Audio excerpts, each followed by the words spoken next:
I'll be there when you're down, when you're losing your ground, till the afterglow, the afterglow.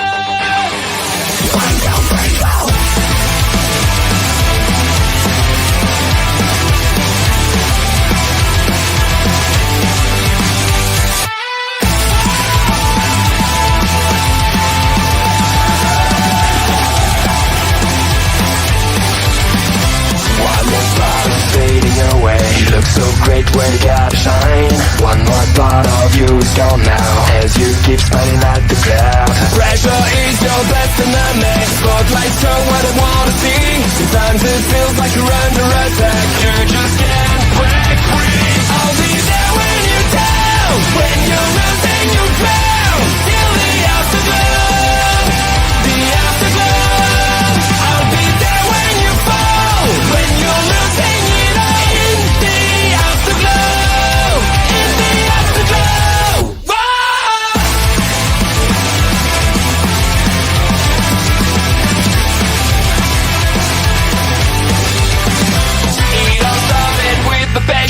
It all sounded like a dream. Remember how you kept on laughing, now you're trapped in your own skin.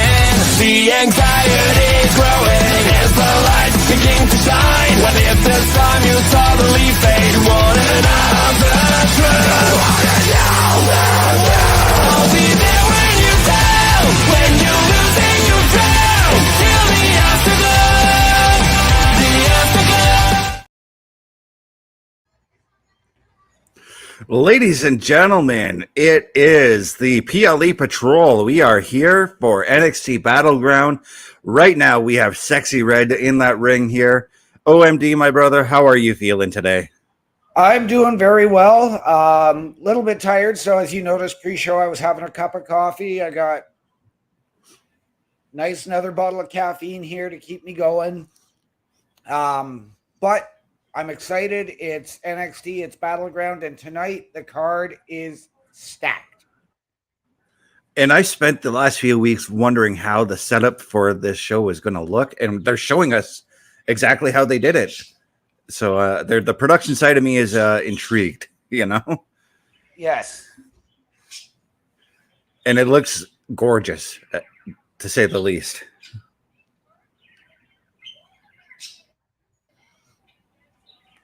We will, or should be joined by Bubba Duke here in a little while. We know he's running a little bit behind, but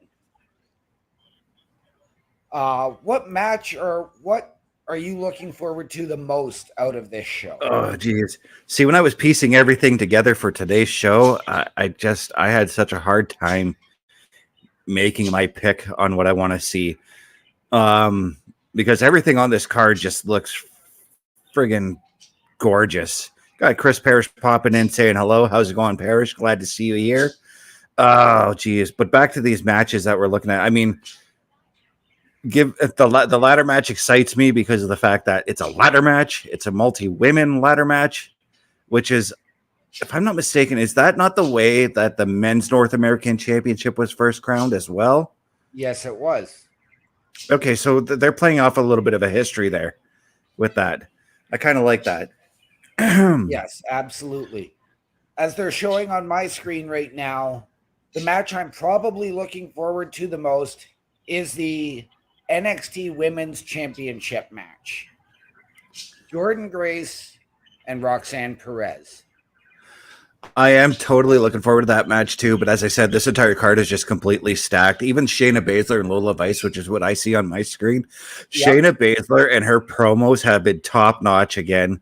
And we need that Shayna Baszler doing those promos on the main roster. Yes, 100% we do. 100% we do. In all fairness, that's probably the match that doesn't have as much of my interest. Just because NXT Underground has been coming around a little more frequently. Yeah, I think I would have been okay with it being a fight pit match. Even though I know that was Matt Riddle's match, it still has an MMA feel to it, and it still could have worked with Lola Vice and Shayna Baszler. Right. I would have been okay if they were going to do that as they're showing, because we are at the UFC Apex arena. Had they done that match in the Octagon, because both of those women have the MMA background. Yeah. But the match that, I got to say, I'm looking forward to it's the ladder match for sure. As we see right now, we've got a shot of the crowd here. It's a very intimate looking atmosphere, and I kind of like that. It's a little more intimate looking than I would say the Performance Center is for NXT. I think it's because we're so used to what we see on NXT for the Performance Center. Yeah. Because it is a slightly larger venue than the CWC. Yeah. But I'm okay with that. I like that feel for NXT for the... It's still got that indie feel with the smaller crowd, but it's got the WWE production behind it.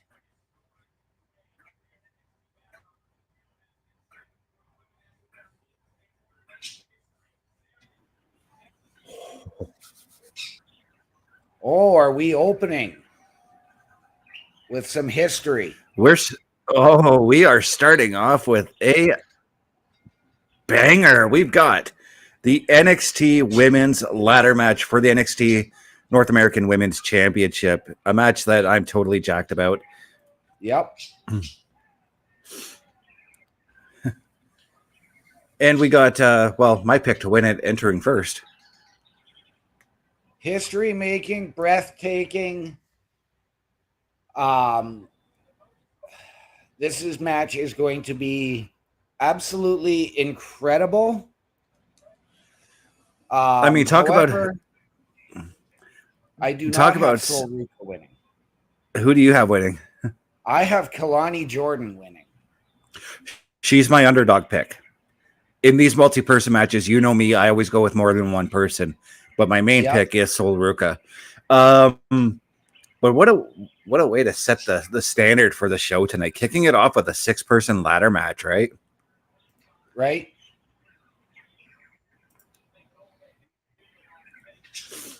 And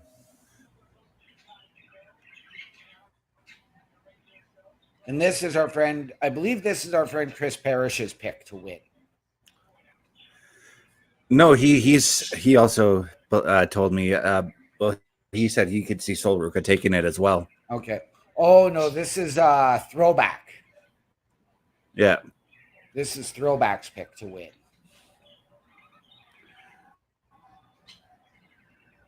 I'm actually surprised that nobody picked Michin. Michin, one of us did pick Michin. I can't remember who, though. There were a number of people that have suggested Michin. I think she's just sort of... I think in this match, she is a placeholder as the veteran. Mm-hmm. But also, I mean, don't count her out, because no, absolutely not. If you want some credibility to the championship, maybe you put it on somebody with experience. You could, but I think that detracts a little bit from the lore, and it's not as big a deal. This would be another solid pick here, Fallon Henley to win it, and I would be okay with that. Mm-hmm. Coming out dressed and looking like one hardcore country Mickie James.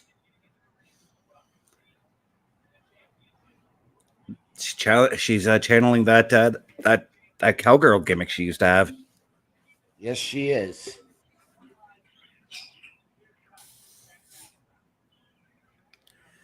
Well, I shouldn't say cowgirl. It was more of a farmer girl, you know?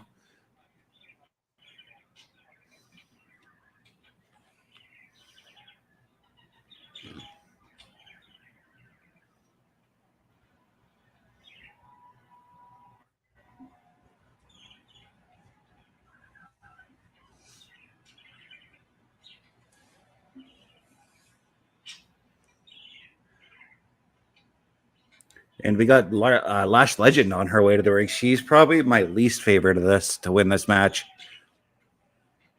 Yeah. Hmm. I think she's just there because of her physical size. Yeah, she's going to be the one who does like the power spots. You know what I mean? Yeah. Oh, Jesus. The entranceway reminds me of the Royal Rumble at Madison Square Garden with such a short walk to the ring. And there's nothing wrong with that because I loved that entrance. Right?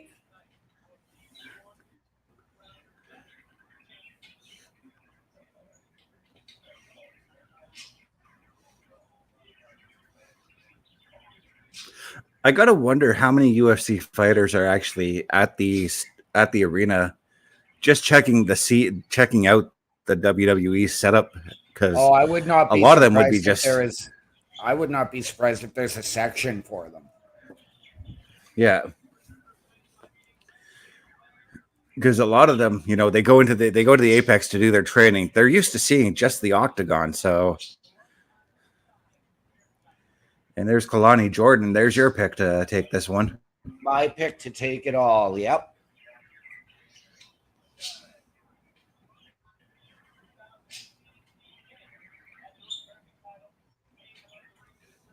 Now, how quickly do we see somebody go for a ladder? And my bet is, and I go smart money is Lash rolls out of the ring to go for a ladder right off the bat.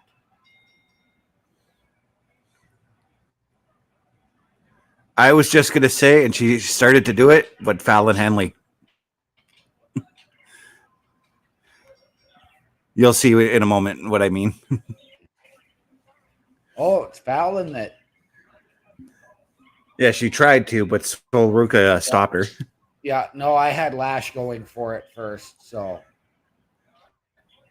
Oh, somebody's got a letter set up by the announce table already.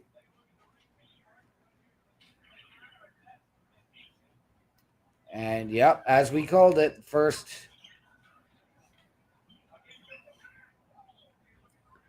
Yeah, it was Michin who actually set it up. I was going to say what a soft backbreaker that was from Lash Legend on Kelani Jordan.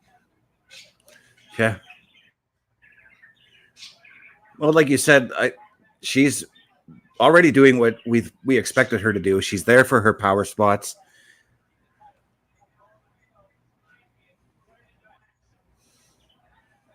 She's going to be the one that we're going to see her at some point in the match climbing the ladder, and then there's going to be like three or four of the girls are going to come and try and take her down. You know? Yeah. And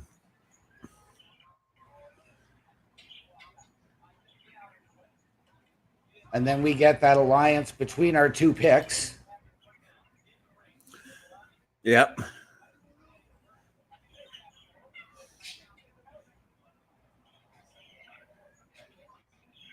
I do like the idea of Fallon Henley winning the match too, actually. I think she's been around long enough to do it that she has actually earned and probably deserves this opportunity. Not saying that Sol or Kelani don't, but Sol, I mean, we know she came in and then she got hurt, which really derailed everything for the past year. Bubba, are you there? Give us a thumbs up if you're ready to join in. Kelani's been really up and down with various tag team partners, including Fallon Henley. Right. Speaking of tag team partners, Bubba Duke, how's it going, brother? It's going good, boys. Going good. You will not hear my TV tonight. I am actually running the pay-per-view, or whatever you want to call it, off my phone into my earbud. Nice. So I got interesting. Oh yeah. Over the years. Yeah, nice. I have to because I can't do like earbuds right in there and leave them there. My ear pushes them out. But yeah, mine too. I have the phone going and I have it going on my big screen TV right here in front of me. So the phone's ahead, but I know what's going on. So I'm double screening tonight. Nice. Well, we've opened with the 6-woman ladder match. That's what I'm on right now. Yes. So Oh, that was on. And the it's been a great. Yeah, it was. Sorry, OMD, if you're a little bit behind. I was right with you when we got the German on with Michin. Oh, she did it again. Oh no, sorry. I forgot my TV's a little behind. Yeah, right now I have I was gonna say I had Fallon Henley trying to go for the title, but Sol Ruca stopped her. Yeah, I'm right with you, Best. Yeah, that's where I'm at. I looked up and seen it again on my phone, on my TV, and was like, oh, not again. Bubba, I kind of do that when I'm watching hockey. Sometimes I'll watch it on my phone and have it on my TV too, and my phone will sometimes be ahead. Yeah. Yeah. Yeah. So what do you guys think of this NHL final? I know we're watching a pay-per-view, but I just kind of wanted to get your take on the finals. We were actually talking to Paris just before the show here, and we both agreed that the Oilers played well last night, but they just couldn't figure out the goalie. Yeah. Also, we already had game 1. Yeah. Oh shit! Yeah. So I'm behind. Okay. Yeah. No big deal. I'm cheering Edmonton because, fuck Florida. Canadian. That's why. But it's a Canadian team. If you didn't cheer for a Canadian team, my man, I would come over there and beat you like a redheaded stepchild. You know what? I'll tell you this. Going back, and I know I'm going to go back and date myself, but I think it was 2011 when Vancouver played Boston for the Cup. I didn't watch. Neither did I. 2010. But I watched the riots after. So I refuse to watch it because I can't stand Vancouver. Yeah, no kidding. So what's this title that's hanging above the ring? Because I'm not an NXT guy. This is the NXT Women's North American title. This is going to crown the inaugural champion. Well, this is the first one. Yeah. Yeah. Oh. Yeah. Oh, so it's a pretty big. So it's a pretty important match. This is history making. We've got a triple sleeper hold on in the ring. Yeah, I'm quadruple. Here we go. 1, 2, 3, 4. Oh, now we talk about old school indie wrestling with that maneuver. Right. I have a question though. Okay. Is my girl from TNA in this pay-per-view? Jordynne. What is she going? Jordynne Grace. Yeah, she's taking on. Yeah. She's going after the NXT Women's Championship against Roxanne Perez. Oh. Yes. Oh. Obviously, you're not going to let that happen, but. Well, you never know because next Friday at TNA's Against All Odds event, Jordynne Grace has a mystery opponent. Oh. So are we suspecting it would be one Miss Perez? We are leaning towards the idea of Jordynne actually winning the title tonight, but dropping maybe the Impact title next Friday in that crossover. Wow. Like, just, dude, I got goosebumps and hair standing up right now just thinking about that. Because as well as anyone that watches, Jordynne Grace. Jesus Grace is my girl. That's a huge move. Damn. Watch what happens to Jaida Parker. Okay. Oh.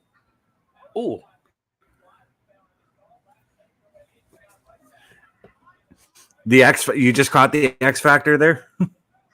No, I had the X Factor to Jaida, and then I just got the other one to Sol. Jesus. Yeah, the one that Jaida took looked harder. Yes, it did. Oh, there's another X Factor. Holy. Wow. Again, I'm gonna sound like a broken record, boys. I really am. but the women's wrestling has jumped leaps and bounds for me as far as entertainment quality. 100%. And the ability that these women show in the ring now is hands down the best. All right. I mean, look at it this way, Bubba. You're watching the future of the WWE main roster right now with these 6 women. Yep. Right? And that's what's getting me. Like, they're not even main roster. Now, I would put them in the title of they're stars, yes. Mm-hmm. Are they superstars? Not quite yet, but they're right there. There's no reason they can't achieve that. And that's, I'm literally going to start calling all the women, instead of just women wrestlers, superstars. Yep. Yeah. Because, dude, they fought hard enough to earn that. They deserve it. Is that Booker T that I hear in the back? Commentary? Booker T on commentary. Yeah. Booker's doing the commentary. Okay. Whoa, what? Not exactly the best commentator, but he's tolerable. Oh, geez. Oh, see, oh God, what's happening? I gotta completely disagree on that. I will let you know if I make it to the end of this pay-per-view, because I'm pretty wore out. Ow. But it took all 5 of them, as you called earlier, best to do that. I'm gonna watch it again on the replay screen up here. Oh, dude, she landed on her hip. It wasn't even her butt; it was her hip. Yeah, that's why I cringed. Oh, that's why I cringed, dude. Dude, and that was the spot I called was going to happen, right? Right, OMD? Did you? You did. Yeah, I said that there was going to be a spot where where Lash Legend climbs the ladder and 3 or 4 women are going to come and attack her. Yeah, it took all 5 of them. Did they just say this is in the UFC stadium? It's at the UFC Apex in Vegas. Yeah. It's actually a beautiful setup for the pay-per-view. Yeah. Oh. Whoa. There was the Michin spot. See, and this kind of thing I don't even, because like I said, I don't watch NXT. I really just don't have time. Right.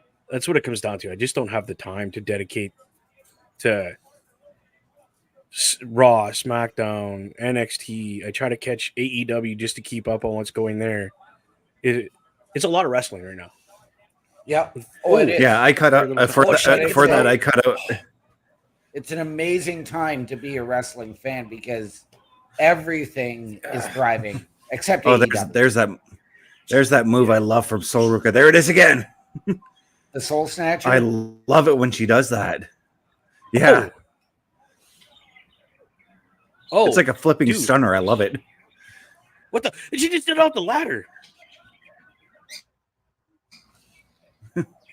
I might be a couple seconds behind you guys, which is weird because I'm watching it on you are. How apropos is that, Best? Our picks are both up there for it. Oh, jeez. Yeah. They're not up there now. No, they're not. No, they traded kicks and fucking went down. Yeah. You know what, dude? We're not going to cover anything tomorrow except for this pay-per-view for our recap, because I think it deserves a spot. Oh, I just got the finish. Oh, based off this match alone. Okay. What do you think? Kelani got it. I don't know who this. Yeah, Kelani got it. Kelani, not Polani. Kelani. I gotta ask, who called it? Not me. You did. Who called it? OMD called it. You called it, bro. But it did come down. It did come down to mine and OMD's girls. It did. Dude, did you see her outfit? It's literally Vegas-esque. She's got the 777 up here on her throat, dice on her shoulders. She got her boots. She got poker chips too. poker chips. Yeah, she's got the suits. Yeah, that's cool. Good for her. I mean, she earned it. They all earned it. Actually, in this match, they all earned it. Wow, dude. Great way to start off the show. Jesus.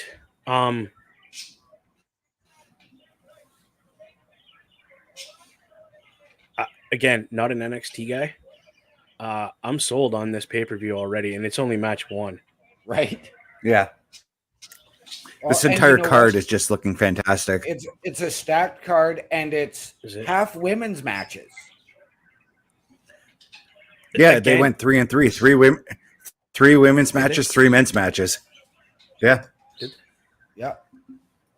Okay, but here's the thing. I don't care if it's Raw, SmackDown, Backlash, whatever. It doesn't mean nothing. They let the women set the tone of this pay-per-view. Yep. That's pretty awesome. Michin's face. Like, how often in our lifetime have we seen women kick off a pay-per-view and set the tone this high? Right. Twice. I remember. Yeah, I was going to say. And it's only been within the last 2 months. Yeah. And it's only been within the last 2 months. Yep. So. Because WrestleMania Night 1, was it? Yes. Was Becky and Rhea that started off the show. Yes, it was. Right, because it was Drew and Seth that started off night 2. Speaking of Drew, he's on my screen right now. Might as well, yeah. Wow.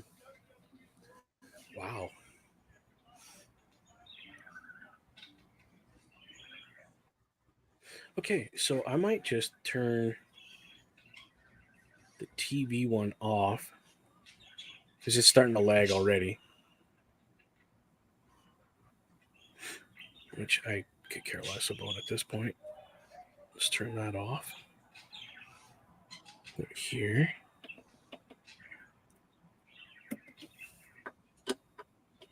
Oh, now I got people messaging me.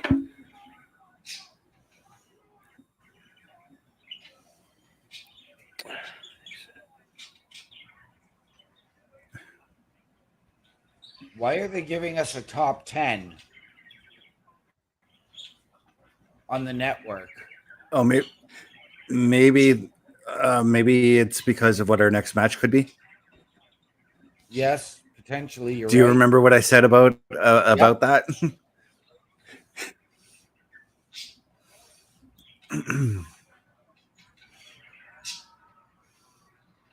Craziest announcer reactions of the year so far, and most of them are Michael Cole's reactions. He's been on fire with his reactions. I think he's been taking lessons from R-Truth. Speaking of him, have you seen his Facebook videos? Some of them are friggin' hilarious. Oh, yes. That's funny.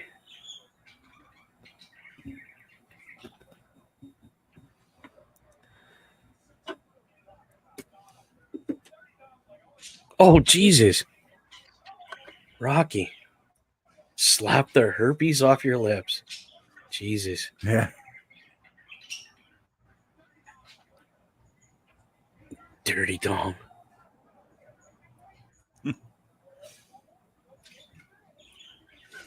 Look at he's egging him on to punch him out. Did you see that? That's cool.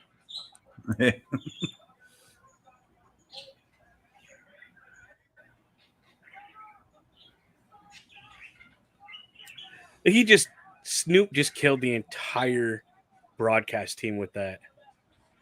Did you guys catch that?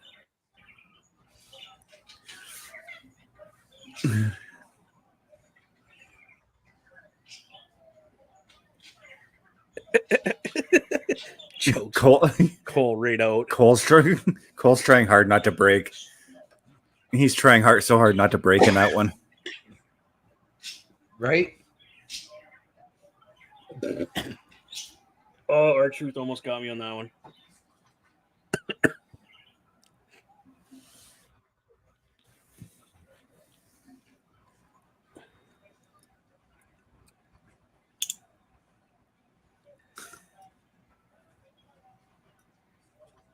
What's number one here? Fucking Cole looks like he's about to shit his pants. Why did he throw the mic at them? Jeez. Because Pat was yeeting for Jey Uso. Oh. Yeah. Michael Cole looks like he's about to shit his pants on that one. Yeah. He's like gonna run.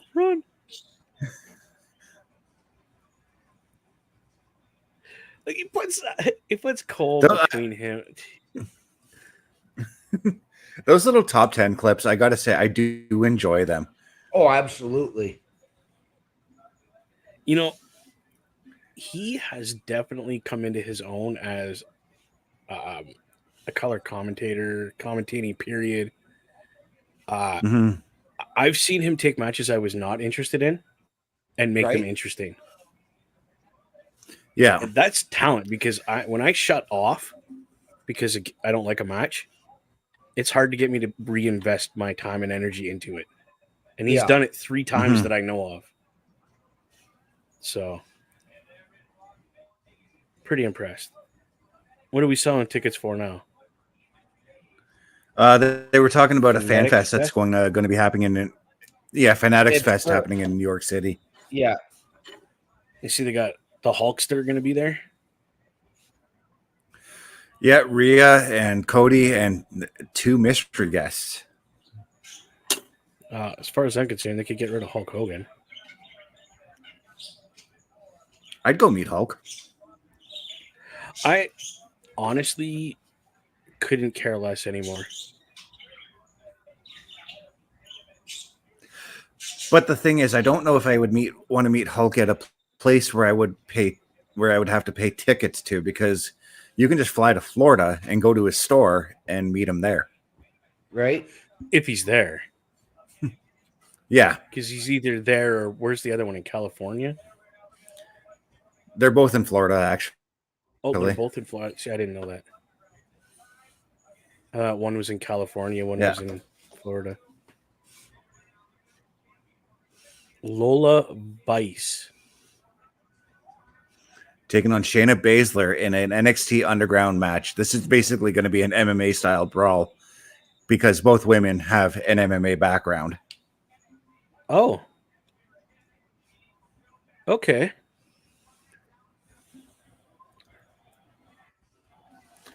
Oh, that's not what we're getting next, actually. That's what I thought we were getting next. But up next, we have NXT Tag Team title action. Nice. Axiom right on. And Nathan Frazer defending against the Good Brothers. Dude, I haven't seen these guys in forever. I'm calling it now. It's new NXT Tag Team Champions. Okay. That's what I'm behind as well, because I kind of want to see Nathan Frazer and Axiom go their own way. Have that amicable tag team split up, saying like, okay, we've won the tag titles. We've got other things we want to go after. Let's split up, and then maybe somewhere down the road we'll pair up again. Well, I could also see it. I mean, Nathan Frazer has actually been solid enough. I know he wasn't drafted, but he could. I think he's ready for that call up. And maybe especially it's too soon, though. You know what I mean? Yeah, but I'm thinking maybe when his mentor and trainer comes back from injury. One Seth Rollins. We get that. We get him coming back, or we see that as a little bit of a teacher versus student feud. I love the mask. Me too, actually. Huh. When I was creating the intro for this, yes, yeah, when I was creating the intro for this, I used 2K24 or the video game footage from 2K24, Bubba, to do the intro for the show. You'll see it at the end of the show later tonight. But anyways, when I saw Axiom's, when I was doing Axiom's entrance, I realized I need to play this game and play as Axiom. Oh yeah, yeah. That's just a killer mask. He's yeah. You're in for an exciting match with Axiom in this one. Both him and Frazer. Yeah. Yeah. Yeah. I'm wondering, and I know I put this question out on Thursday, with this potential crossover idea, do we see some other club members come from TNA in this match? I can't remember. I can't remember who the other club members were. Weren't they under Jay White though? They were, but they were also. It was also all four of them, or all five of them together in TNA when Jay White was there briefly. So you had Jay White with the Good Brothers and the ABC.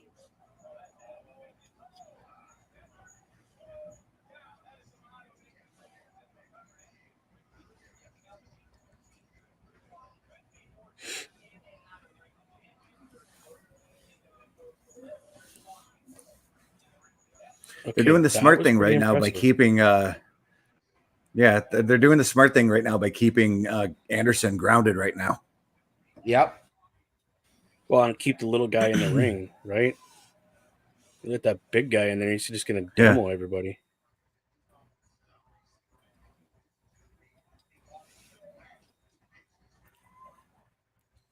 But there is a reason why Karl Anderson was at one time called the Machine Gun.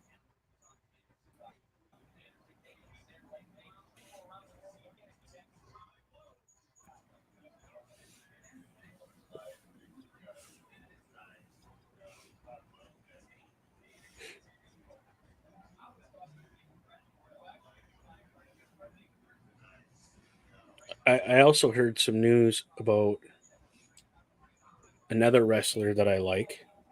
And I'm not going to say too much because I know you guys are going to probably cover it on Tuesday. One Ricochet. Heard some news about him possibly leaving his contract up or he's something along those lines. I mean, good for him. He said he's not renewing. Yep. But on Tuesday, we'll cover like where we could see him going and everything like that. Yeah, I know Parrish was covering a lot of that today on his show. So we're going to touch on it. And we'll... Yeah. Also, the big news is the big thing is... excuse me. The big thing is we're going to go over the CWE show this Saturday coming to our city. I got to get you the money for that. Yeah. I definitely want one D'Lo Brown autograph. An 8x10 from him, right? Yes, sir. Wow, this is... He kind of has that like Power Ranger look to his mask. Yeah. But very Egyptian tights. Believe it or not, he's British. Still, it's wicked cool. Yeah. Yeah, and there have been a number of British wrestlers who wrestled.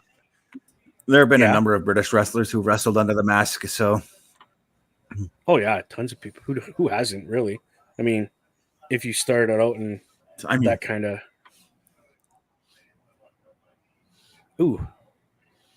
taking on the big guy though. I mean, under He Who Shall Not Be Named, I had to do some masked wrestler stuff that I didn't really want to do.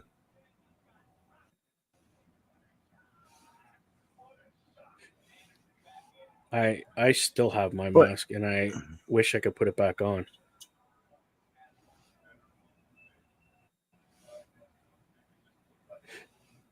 Well, I have the wig for one of the masks that was made for that I Nice. was to do.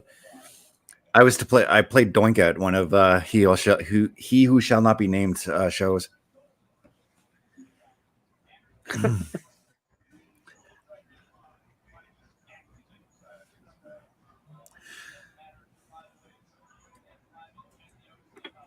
But right now we are getting exactly what Gallows and Anderson typically do, and that's dominate the matchup. They're doing exactly what they want to do. Beat up Axiom. Okay, give me 1 second, gentlemen. I got my kid calling me. Yeah, not a problem. Yeah, give me 1 second. I'm sending something off to Karl. Give me 1 second just for the sake of giving me 1 second.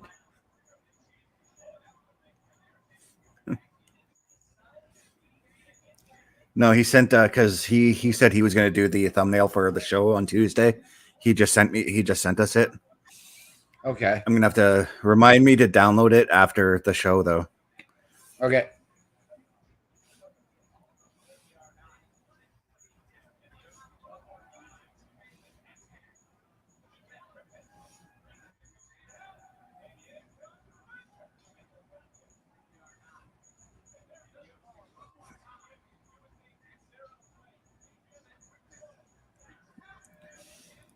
And the hot tag had just happened for me.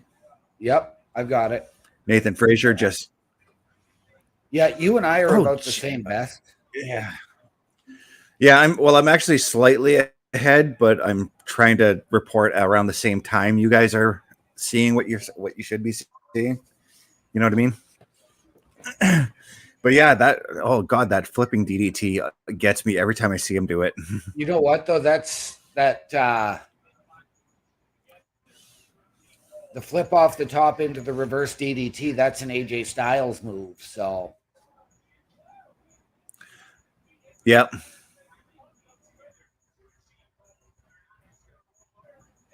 But I've seen Nathan Frazer do it a number of times, so.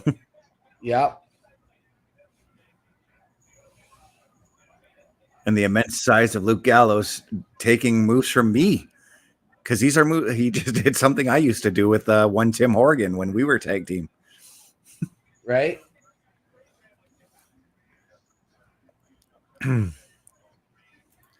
Because we did this thing. We used to have this spot where he would whip the guy into the opponent into the corner, and then I would do the splash, and I would pick the guy up into like a back suplex, just as we saw there, and he would go for the neck breaker. Right.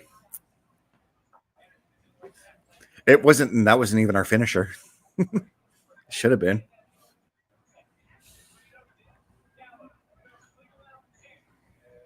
Uh-oh, Anderson, you're walking in with a bit of a swag, and you shouldn't be doing that with a guy like Nathan Frazer in the ring.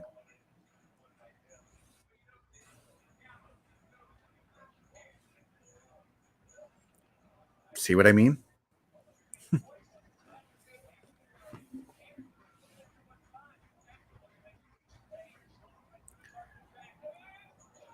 This has been a very, very entertaining match. It has. That was the old Seth Rollins CrossFit flip off the ropes. Yep.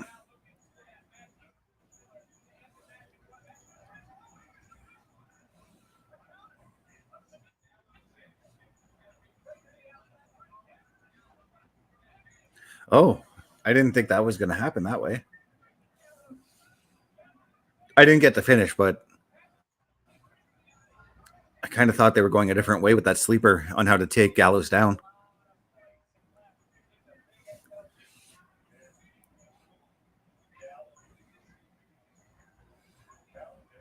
But it seems like in this match, they are portraying Gallows as the big dude, and nothing seems to be phasing him in this match, you know? Right.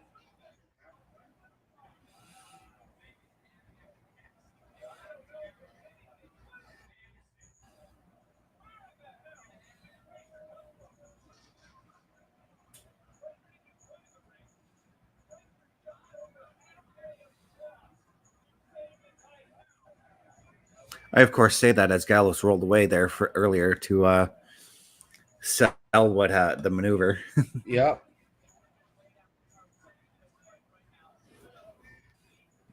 This match has actually gone on a little bit longer than I was anticipating, but I'm okay with it because it's been a fantastic match. Yeah. At this point in this match, I'd be happy with either one of the teams winning. Right?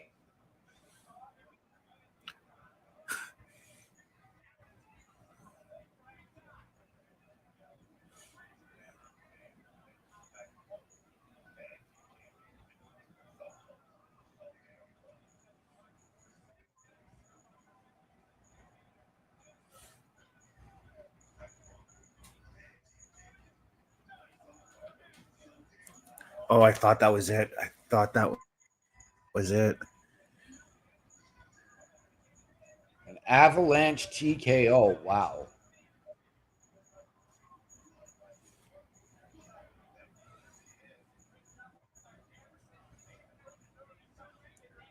The crowd is right and chanting, "This is awesome." This is Right? tag team wrestling at its finest right here. Right?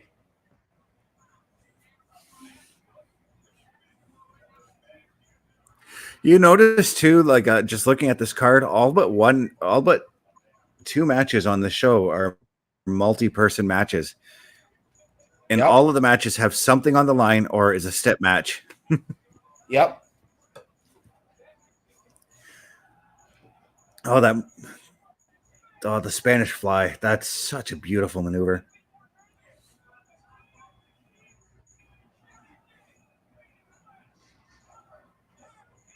Wow.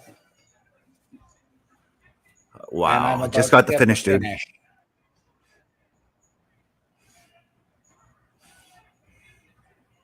Wow. Certainly not the way I expected them to go in this match, but I'm okay with it. Me neither. But again, yeah, I'm okay with it too. And I'm okay with the Good Brothers coming in and asking for a rematch. Maybe at Heatwave. Right?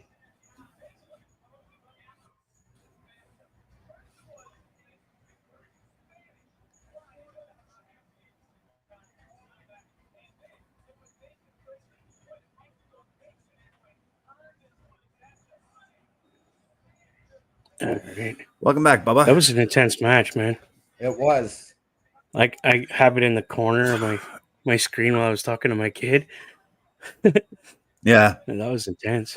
So you had one eye trained on the match, one eye trained on your kid. Yeah. I was multitasking. Wow, that tag team deserves those titles. They're epic, guys. They do. Holy. Like, yeah. There were several moments though in that match where I really thought the Good Brothers had it though. Yeah, absolutely. they were like this close.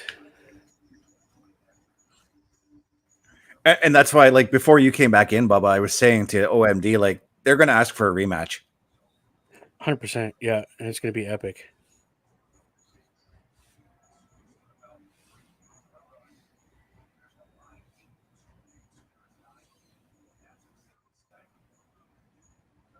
So this is what they're doing with Brooks Jensen.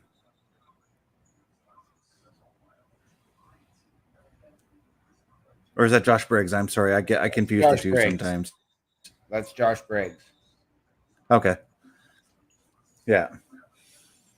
I know that they're doing something with Brooks because they've taken him off TV. I read that they're repackaging him. But they didn't say into like what, you know? They've had him showing up at other shows. Mm-hmm.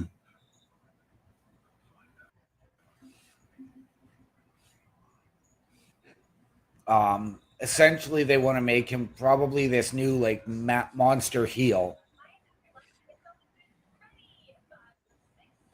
I think he could do it because he's a lot better than his dad. I will give him that. I do like his dad, Bull Buchanan, but see, and Bull did nothing for him. I liked Bull Buchanan when he had the tag team partnership with Big Boss Man, because that was a really cool team, I thought. I don't even remember that.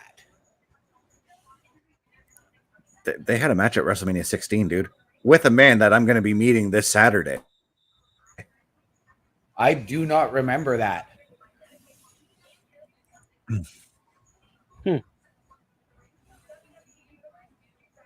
I can't say I remember. Do you remember when he was with John Cena as B Squared? Yes.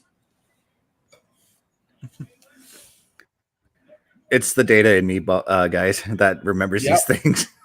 No, 100%. That's definitely that's. And now we're looking at several promos again. We got Dante Chen now, beating another guy who I'm starting to really like. See, I've always been a fan of his, but they never did anything with him, and he'd get hurt. And well, now they're starting to do stuff with him.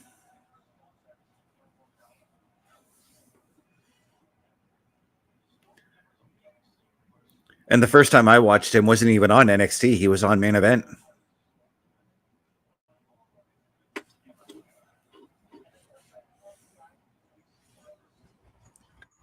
I believe I was watching it and talking to you at the same time, OMD. He's been on and off of NXT for about 2 years, including a match with Boa, where then he disappeared again. He had a match with Javier Bernal, who's now out injured. But he would be there. He also there and gone. He's also done a lot of Level Up, a lot of NXT Level Up.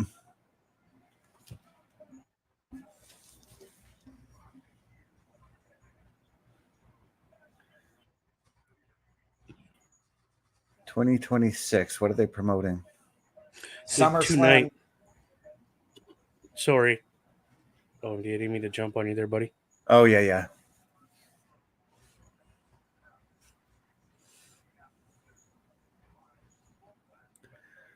I'm kind of excited to potentially go to the show because the US Bank Stadium is one of my favorite stadiums. I don't like the team that plays in the stadium, but I like the stadium.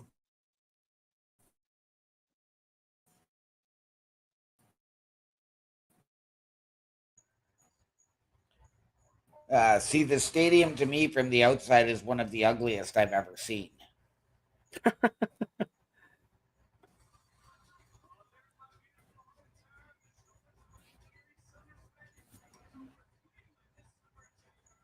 Good old Cleveland, eh? That's this year, obviously, right? Yep. Yeah.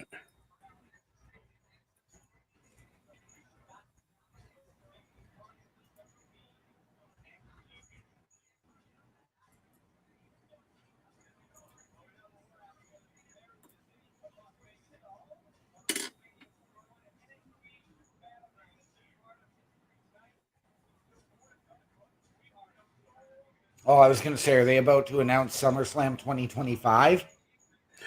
Right. Holy crap. In Las Vegas as well.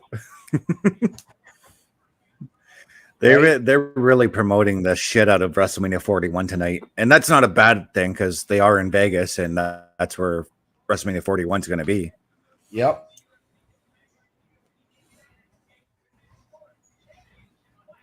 Well, Jordynne Grace has her TNA title with her. Yes, she does. The ropes are down, boys. The next match is going to be the NXT Underground match between Shayna Baszler and Lola Vice. This is going to be a brawl. Bubba, what's so interesting on your phone? Wrestling. He's watching the show on his phone. True. Unlike you, dude. Like legit, it's that real quick. Wrestling. See? And here comes the crew from Level Up to surround the ring.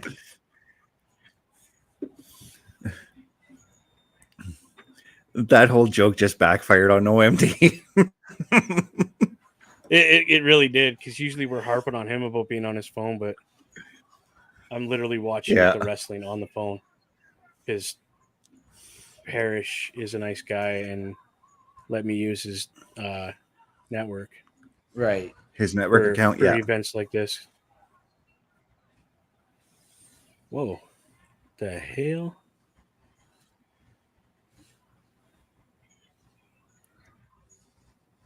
Ooh. Is that the Rock's Okay, so daughter? I kind of like Ava, Lola the Vice? GM No. of the GM of NXT, is the Rock's daughter. Okay. Yeah.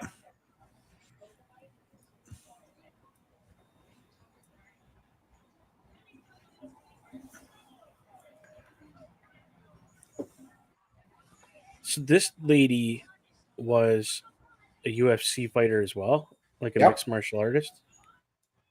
Holy.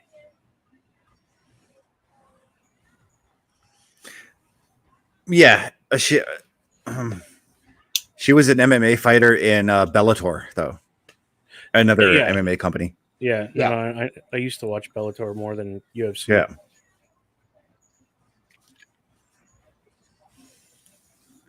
Shayna, however, has had UFC fights. A couple. Yes. But. And she is one of the famed 4 horsewomen of MMA. Yeah, one of them we won't talk about because, let's face it, she's kind of a douchebag these days. She's gone from our TV. She's gone from the industry. So, yeah, she's not even worth acknowledging. But the other two, Marina Shafir and Jessamine Duke. Oh, my God, why is her name escaping me? Jessamine Duke. We can talk about them because, yeah. We can talk about them because they're still wrestling. They're still involved in the industry. Yes, they are. Marina is part of the Ring of Honor roster in AEW. Yeah, which doesn't make sense because I've seen her more on AEW than ROH. Right? Alongside her husband, Roderick Strong. Yep. And Jessamine is still doing the indies as well. She works in AEW's front office. Yep. But I've been saying. Wow. What? Right for the jugular. Yeah, the promos for this feud, he's just catching up on those. The promos for this feud have been nothing but fire. Yeah. Like Baszler's just literally, if it wasn't for me, she'd be shaking her ass on a corner. Like, damn. That's the Shayna Baszler dude that we used to get in NXT. That's the Shayna Baszler we don't get on the main roster. That's the Shayna Baszler we need on the main roster. Yes. Yeah. Wow. Holy. Yeah, there we go. Some of the UFC guys, Khalil Roundtree in the crowd, UFC light heavyweight contender. Oh, yeah, because he was training with Shayna. Yeah. So, Brandon Moreno, 2-time UFC flyweight champion. I'm just getting promos. Junior right now.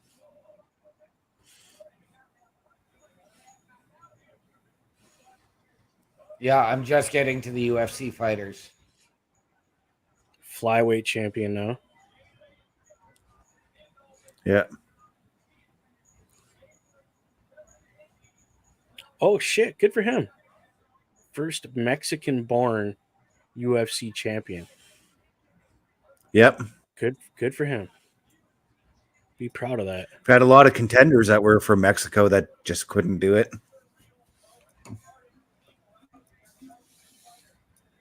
And here they're our badass. Well, I was just going to say they're showing the history of Shayna Baszler and how she got to the UFC because she is listed as a former Ultimate Fighter contender. She was on Team Rousey along with Marina Shafir and Jessamine Duke as well. Yep.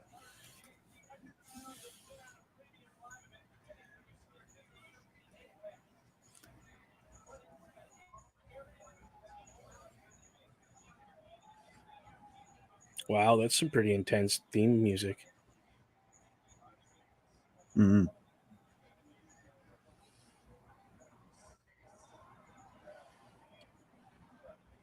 The one thing I gotta say that I liked about this, they both did their UFC style entrance, the whole bowing to the ring before coming in, paying respect to the ring, paying respect to the fighters beforehand that have entered there beforehand. I'm know what still I mean? only in Lola Vice's intro, so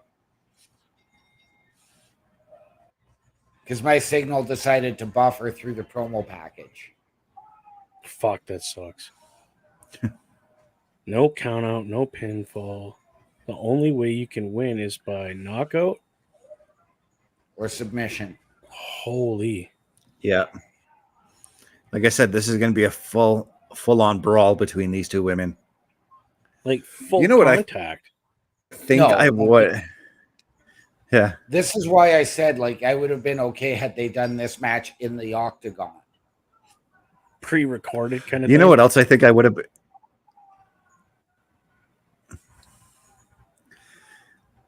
You know what else I think I would have been really cool with? If they brought in a UFC referee, bring in like Herb Dean or Big John McCarthy or something like that to ref this match. I would have been okay had they even done a special guest UFC fighter as a ref, like they did when they had Riddle versus Seth in the fight pit with Daniel Cormier. Yeah. Oh, dropping those hammer fists right away, Shayna. You seen that too, eh? Yeah. It's like, damn, girl. See, this I don't like. Like they need to have the lights up. Yeah, because you can't see shit. Like they're trying to set it. Oh, I know, but still, like they're trying to set it like an actual MMA fight, you know? Yeah, but the lights aren't down in an actual MMA fight. Yeah, they are. They totally turned the lights out in the crowd. All the lights are on the octagon. I don't know. Like I said, I don't watch UFC because I just can't get into it anymore. It's more for me these days. I watch it if I want to watch two people beat the piss out of each other. I'll find UFC and turn it on.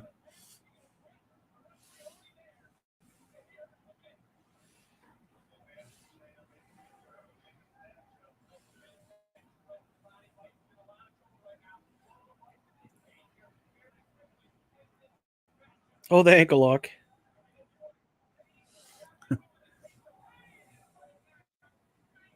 Oh, jeez. There's no ropes. What are you trying to grab, girl? Like, come on. Well, you could like hook yourself maybe outside the ring a little bit to try and break the hold. Or to throw her out like that, yeah. Oh, right into the post. Yeah.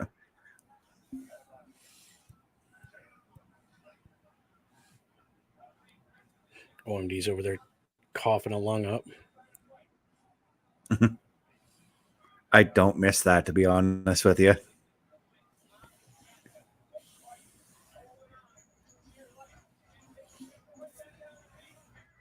On a side note, I tried that new, what is it, Firehouse Subs or whatever it's called? Yeah. Dear God, that was amazing. Which one did you try?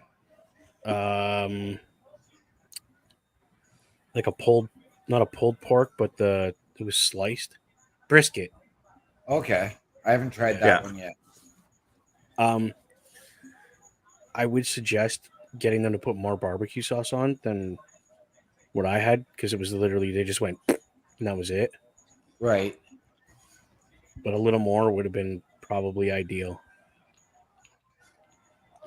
The one thing I need to see on their menu, because I don't know if it's on the Canadian menu. I've seen it on the American menu, but a Philly cheesesteak sub would be nice right about now. Yes, they do have it. Yep. I debated between. I'm sold. I went between the Philly steak or the brisket, and what ended up happening was the girlfriend got the steak one, and I got the brisket, and they cut it, and so we switched halves. Right. So it was. I highly recommend both those. They're most definitely good. I've tried their steamer, the Italian, and the Hero. I've not tried a Hero yet, but again, this is my first time going there. It's fantastic. Do they have at least once a week? Do they have just? Do they have just a normal cold cut sandwich as well? No. Yep. No. What I thought they did. Well, that would be the Italian. Yeah, the Italian is your cold cut, basically. But they steam all their meats, so there's nothing cold about it. Oh, that was a knee right into the desk, boys. Does that change the tide of this whole match? Oh, Lola's she's focusing on that knee right now.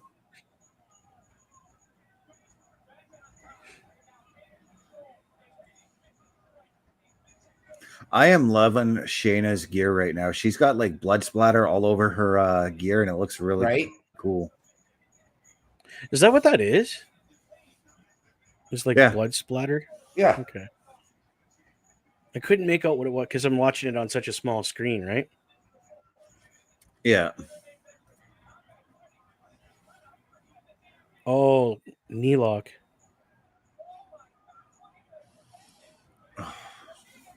Wow. And she's doing it on the knee that I'm injured right now. I can feel it. Right. I've been put in a knee lock before. They're not fun. No, dude, they're not. I had somebody put me in the sharpshooter one time, and they locked it in good. Like, I tapped instantly. And the person was smaller than I am. Yeah, imagine that. See, the only person who actually successfully put me in the sharpshooter and it didn't hurt at all was Karl. Yeah, see, well, my thing was I let them do it, and they took advantage of not knowing how to do it properly, and they almost ripped my back apart. Right.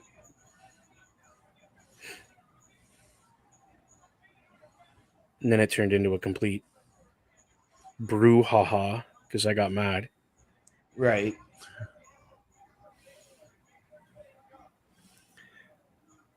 We were talking about him earlier, OMD, but one Mr. Business, we for our breakup angle for our tag team,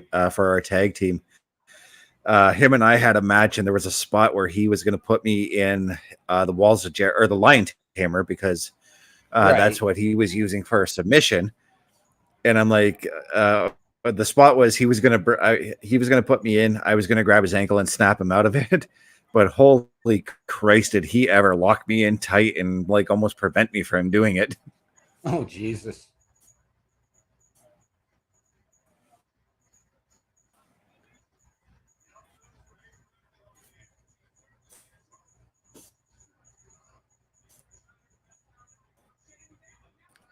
I had to tap his street you. Oh, does she have in the rear naked choke? He would, yeah, she does, but she's also got the knee a knee lock still locked in. This has been straight fire. This match, I am loving it. Yes, it has. Who's going for who here? OMD, who do you want to win? Shayna and Mr. Best. I don't have a pick in this one. Whoever wins, I'm happy with. Oh. Sorry, Shayna, that was incredible.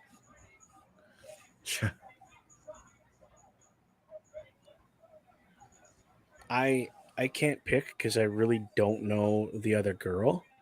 I know for a fact Shayna can wrestle. See, I haven't been sold on Lola Vice. She just hasn't done anything to really merit that for me, so I've never. Oh, Shane is just beating up everybody now. I still have her out on the floor. That was a huge spinning back Yeah. fist. Just watch Bubba. It's awesome. That was such a wimpy kick to. Oh, that's 3, 4, 5. Holy cow! Yeah, just beating up everybody who got in her way.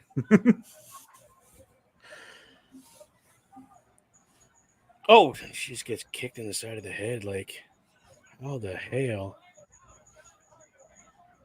All the level up talent.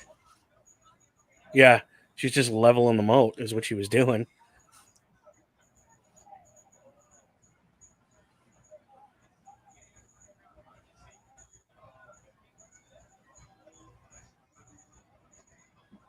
Shayna couldn't even get the throw in or roll into the ring proper there. So I gotta say, the way NXT's been doing these NXT Underground matches is so far more superior than when Shane McMahon was doing them. Right? Oh yeah. Even the Yeah, because go ahead. I can't remember what I was going to say. well, yeah, because Shane Bubba, I don't know if you remember, he was doing them during the pandemic era, and well, they were kind of crap. I'll be very honest. During the pandemic era, I just call it the super flu. I didn't watch wrestling. Yeah. No, he did it, and it was Raw Underground. Yeah. Yeah. Oh, okay, the Raw Underground. I heard about it, but I never watched it. Yeah. Almost. And I just got the finish.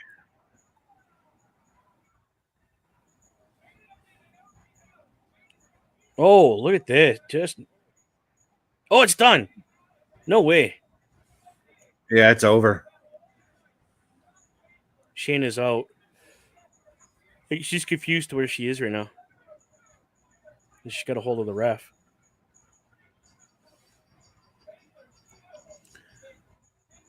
Lola Vice taking the win on this one. Yep. Holy. I think this was a star maker match for her. I really do. Yeah, it elevated her stock. I've got a lot more respect for her now.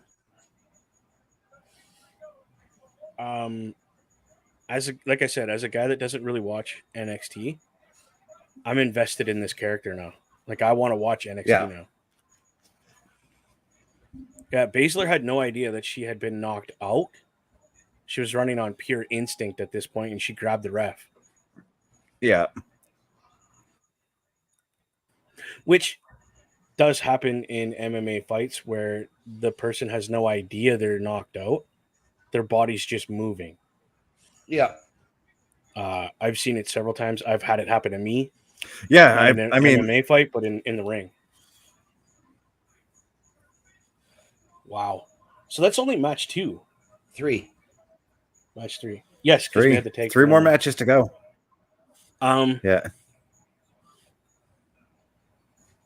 I'm going to state, I'm going to sound like a broken record tonight, guys, because this my first NXT pay-per-view matches period for, it's been a while. You were with us on Vengeance Day, dude. I don't remember it, though. Yeah. Because I was really tired and just, I was out of it that day. Yeah. Wow. I believe you came in just after getting off work that day. I did, yes. I'm gonna again and again and again, broken record from Bubba Duke for the NXT. This pay-per-view itself is selling me on wanting to watch NXT product again. Because I caught it when it was in its like infancy, like its first year. So Bubba, I know because both you and I have a native background. This is a wrestler that will sell you as well. This wrestler they're going to be showing a vignette for coming up for you. His name is Eddie Thorpe. He's a Native American wrestler. Completely behind him because of the fact that he's Native. Just like we've talked about this before. Just like we were with Tatanka. Tatanka was my man. Like I literally went out for Halloween as the guy. We'd have dude, cosplay days at school, and I would dress up as Tatanka. when they came here in '94 for the WWF, Tatanka was the sole reason I wanted to go. Yes, it was for me as well. Because he headlined that show against Lex Luger that night. Yes. Chief, I remember Big Chief Longbow and Big Chief, this gentleman here that he's talking about. Yeah, Chief J Strongbow. Yeah.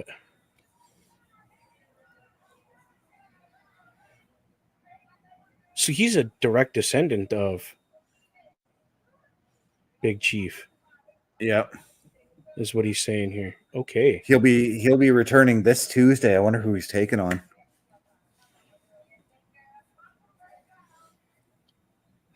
I'm looking forward to that, my friend. I can't wait for the one character I had actually looked into because of my native background. I went and did a historical check on my native history, and I'm related to one of the first chiefs from our area. Oh, sweet. Yeah, I actually have a picture of him around here somewhere. I will pull it out one day and show you guys. It's actually sitting over there behind my big TV in my rec room.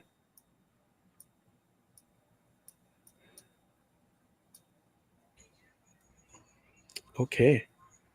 Okay, so we know that Bubba's going to get tickets to go see his favorite female rapper. I love that you guys continued. I was just ripping on you guys like, oh, yeah, I know who she is. She's the greatest rapper ever. And Sure. No clue. Not a clue who she was. You know what? But I'm going to see Paula Abdul in October, so I don't care. Dude, I don't even have money for that, and I want to go. Right? Yeah, me too. She has two other 80s headliners with her. Yeah, Tiffany and Taylor Dane. Yes. I don't care. I would go just for Paula Abdul. I used to have such a crush on her. Oh, dude, you and me both. Yeah. The three of us. I had a crush on both Tiffany and Paula Abdul. Taylor Dane, not so much, but Tiffany. I did like her music. I don't remember anything from Taylor Dane. Now they're showing a picture of downtown Toronto. Because that's where NXT Heatwave is going to be from in July. Tiffany sang I Think We're Alone Now, by the way. No, I don't remember, bro. I'll be honest. Yeah. Too many drugs and too many concussions between then and now. It was probably her biggest hit, I'd say, OMD, right? It was her only hit. She's a one-hit wonder. No, she had a few hits. She had a couple. It's the only one I remember. I don't remember any of them, so it couldn't have been that big. Who is the other announcer with one King Booker? Vic Joseph. Vic Joseph. Not a clue. Pretty wicked echo in here. He's been doing NXT since they had brought up Kevin Patrick before they released him. Didn't he ask for his release? Kevin Patrick? No. If you've never seen an Oba Femi match, Bubba, be prepared to watch Giant Coffey. Well, he has seen an Oba Femi match. He doesn't remember it because it was at Vengeance Day when me, you, right, and Bubba. It was the first time we actually met Bulkster that night too, by the way. Yeah. But that's what we've got coming up next. Giant Coffey. Yeah. Yes. But that's what we have coming up next, guys. We have the triple threat match for the men's North American Championship. Oba Femi, Wesley, and Joe Coffey. Who do you guys got taking this one?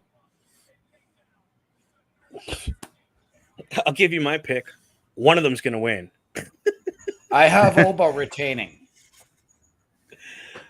Okay. So the champ's going to keep his title? I've got him retaining. The Irishman and me wants Paul Coffey to win. Well, Paul Coffey can't because he's a retired hockey player. Right. Mark Coffey. Joe Coffey. Joe Coffey. Yes. But My bad. I have a feeling that remember the guy's name. I have a feeling that My brain's not braining right now. What's your idea there? Dallas is going to be making a major statement next weekend. So, okay. I'm going to be busy with my child next weekend to be able to watch any of that stuff. So, well, I'm going to be at work during Clash at the Castle. yes. Then I have a stag and doe that night. Yep. And I've got course, the CWE stuff that weekend. Yep. That's this weekend coming up, eh? Yep. I'm undecided. I want to take my kid, but I just don't know how she's going to react to it. Like, she has noise canceling headphones, which I'm obviously going to bring, but I don't know how she's going to react to that, because the ring gives you like a wave impact from the air. I don't know if you guys feel it, but I feel it because I just don't know how she's going to react to that. So, every time I feel a slam or something like that, I do feel it. I know when we were sitting ringside and that big dude took that move off the top, that moonsault, and he hit that. I felt the wind off the ring hit me. I was like, holy, that was a lot. UFC Hall of Famer Forrest Griffin in the crowd. I got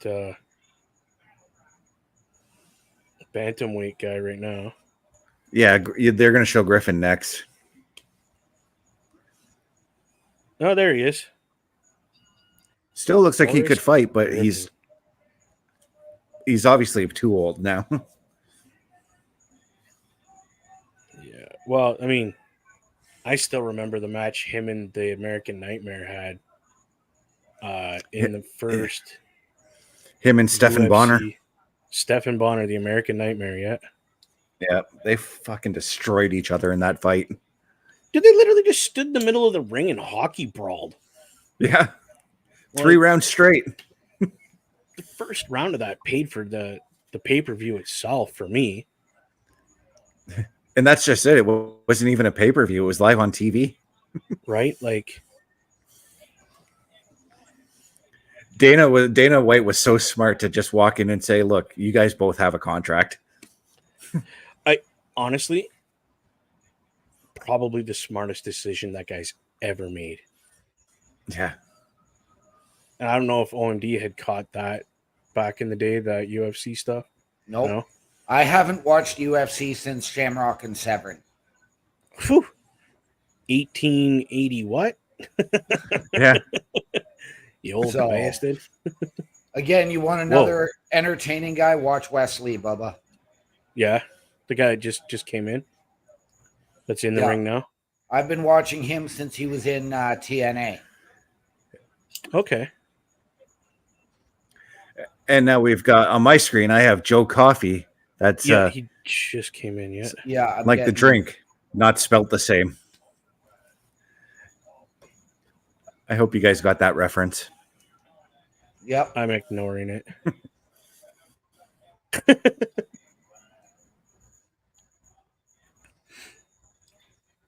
He's very Irish. No. But there's a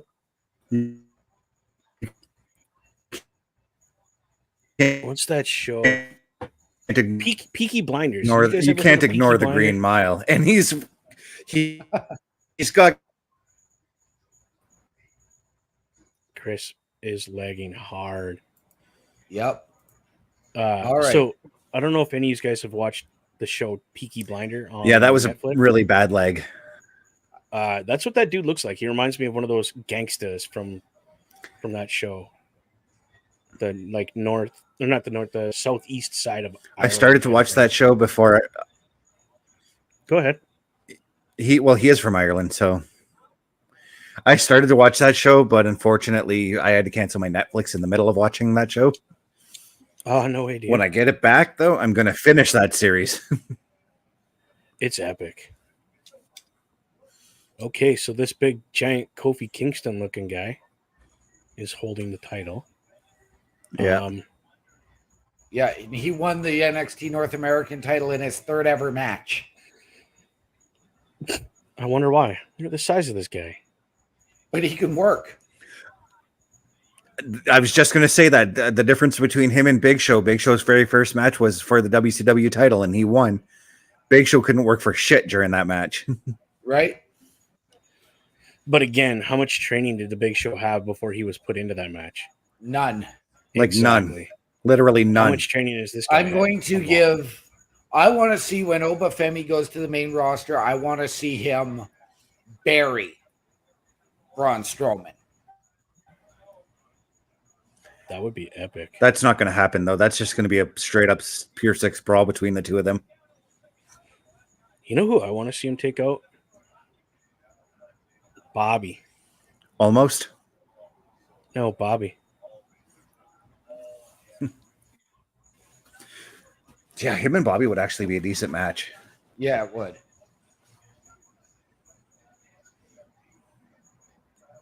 Yeah, those two guys. But this Joe Coffey dude, Go ahead, sorry. Yeah. This Joe Coffey dude, I've been watching him since his days in WCPW in England. Yeah. That was close to 10 years ago. Wow.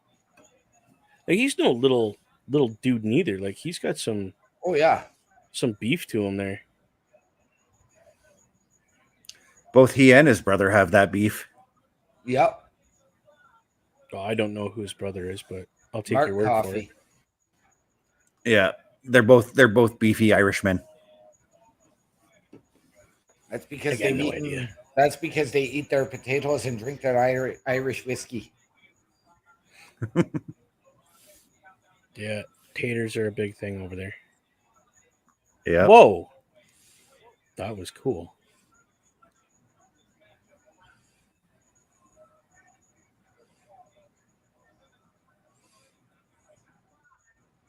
You just flip them off. Oh, yeah. I guess all I seen was the hand. I didn't see. Oh, God. Jesus. Detail. The power in that. Just wait till you guys see that.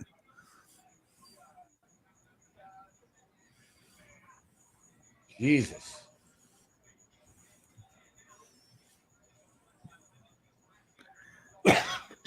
Well, there you go. Did you get that double suplex there, Bubba? Yeah. I'm there now. Holy. And the sick part is it was perfectly executed too. And almost effortless. Right? Like, yeah, almost, because his knee did start to buckle before he went down, but still. What the hell? This dude just impresses me every match he has. Right? And here's the best part. He's not just running around the outside of the ring, knocking people over. Right? He's doing it inside the ring. Right?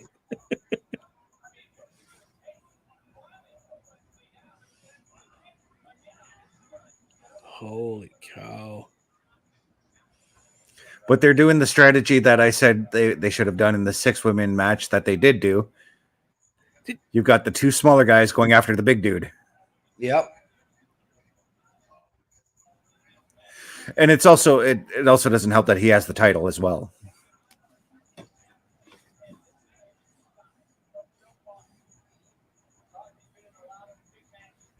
Oh my goodness.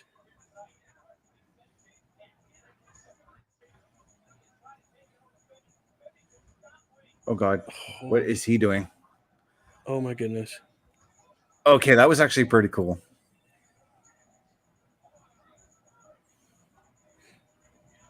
What's coffee? Get down. Thank you.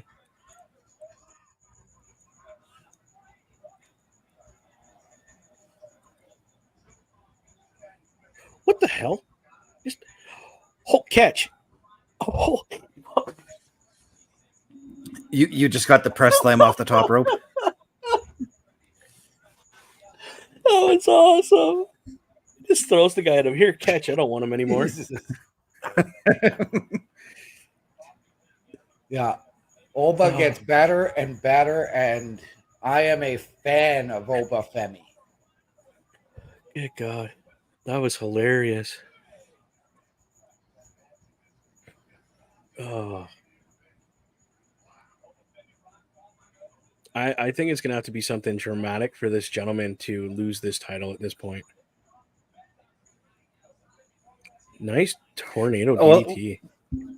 Well, that's the whole reason why they're doing this triple threat match too, right? Yeah. Because Oba's been dominating in one-on-one matches, so Joe Coffey and Wesley. Joe Coffey was originally supposed to be Joe Coffey versus Oba Femi, but Wesley made his return and was like, no, I'm interjecting myself into this match too. Yeah, Wesley is actually a former 2-time NXT North American champion. Okay. And he got injured, then came back and like wrecked his back. So then took another year off. That sucks. But he did say it, and I remember this very clearly. Upon when he got hurt, he said, "It's going to be my goal to get back the North American title when I come back." Whoa. Yep. So he came back and interjected himself into the match. I mean, given the fact that he's won the title more than one time, I guess it kind of gives him that right. He never lost it. So he had to hand the title back. He had to forfeit it. Yeah. Okay. Whoa. What the hell? Okay, that was actually a pretty cool little spot there.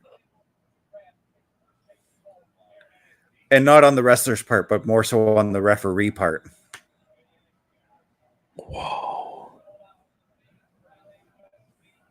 Oh. Oh, he's out. Coffey almost got the win. But Bubba, how smart of it was it for the referee to jump in and count the 3 right there? Because normally when we see a spot like that, we never see the referee jump in and do that. No, right? That was brilliant. It was a pin. I don't see why it couldn't have been a pin. I would have counted it. Holy sh! Wow. Uh-oh. Oh no. Wow.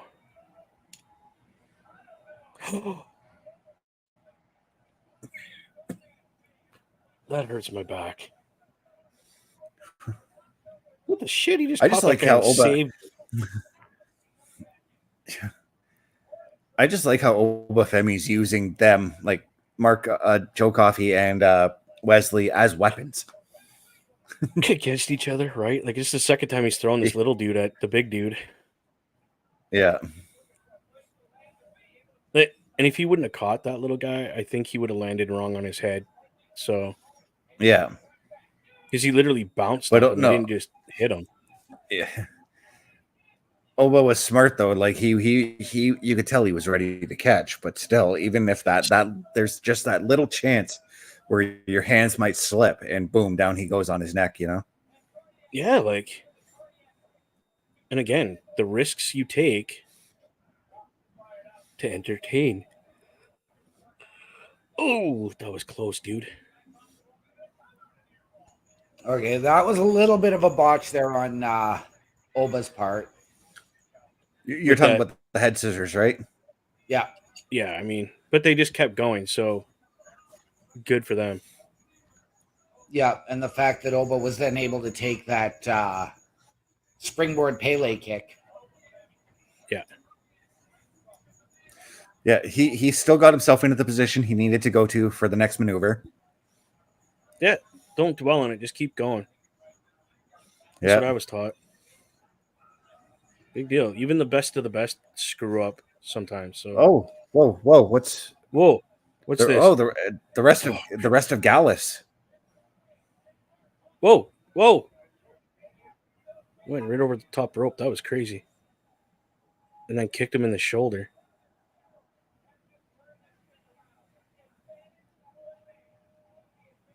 Whoa, who are these guys? These are Joe Coffey's partners. They belong in a stable called Gallows. Oh. There's Mark Coffey and Wolfgang. So, yeah. Whoa, that was a huge kick to the face. Jesus. Are they Irish as well? All three of them, yep. Okay, cool. So we got a little Peaky Blinders going on there. Nice moonsault. That's exactly what their gimmick actually is. They're like a Peaky Blinders type gangster group. They wear nice suits and they've been running. No, they don't wear nice suits. No, but they do the I'm going to beat the piss out of you for no reason kind of thing, you know? I'm going to go have a pint of Guinness. Oh, that's a big black guy. Oh. Jesus. Give the chance. You fucked up. I love it. Man, he likes using people against other people, eh? Well, if you're, because me being a big dude and I've been in these type of matches before, why wouldn't you do that? Yeah. No, it's very entertaining. Yeah, I've done it. I've had guys like the size of 1-2-3 Kid taken on me, and I would throw them at the other guy. I mean, no better way to wear two people out, but then throwing them at each other. Whoa. That was cool.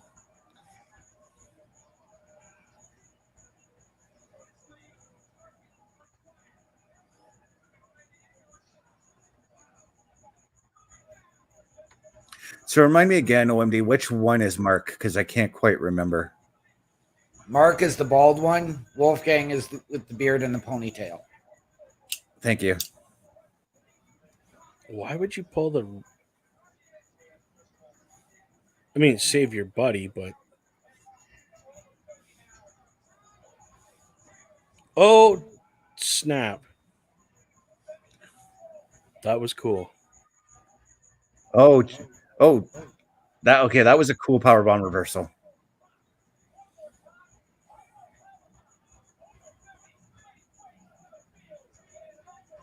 And there's the end. Holy cow. Like, Coffey's not a little dude. He just picked him up and threw him above his head. No. Oh, that was a huge powerbomb. Holy.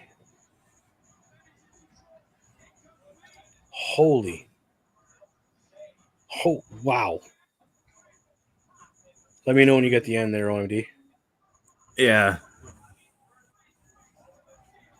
Holy. And I've got the finish.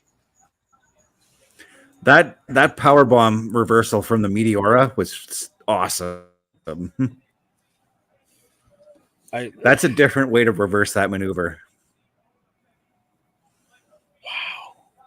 But then again, if you're a big guy like Oba Femi, if you're taking on a big guy like Oba Femi, why would you go for the Meteora? Right?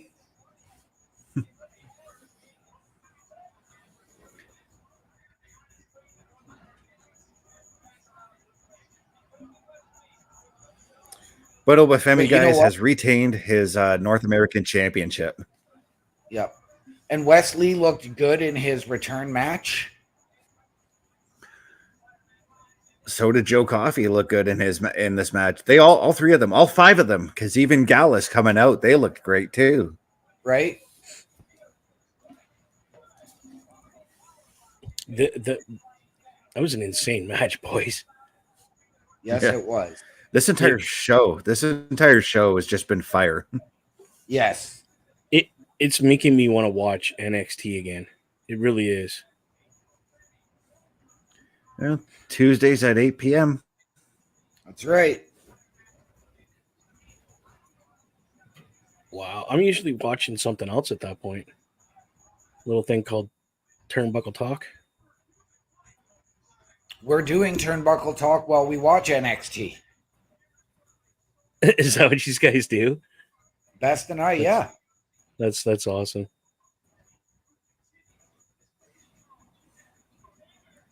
That wow. I don't even know what to say, dude, other than wow.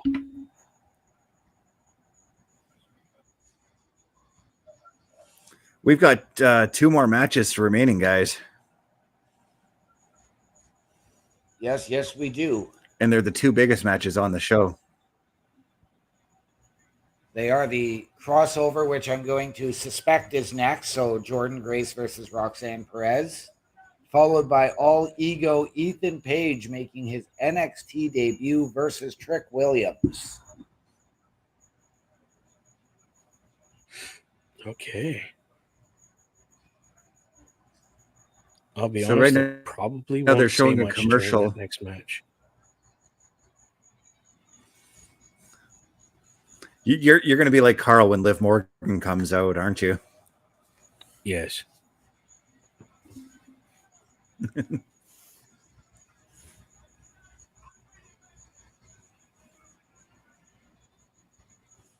The ad for WWE 24 for TakeOver Brooklyn. Yes.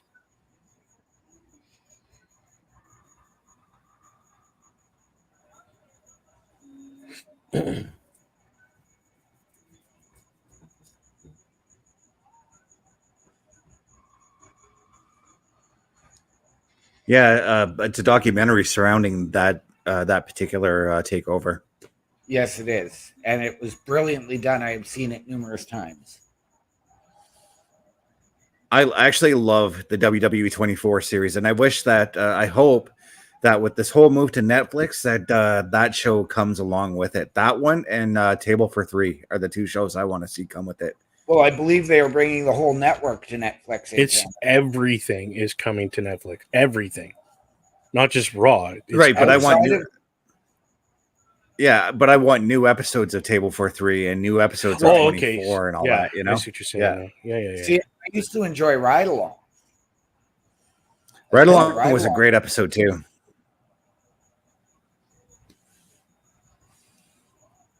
I actually preferred Ride Along to Table for Three.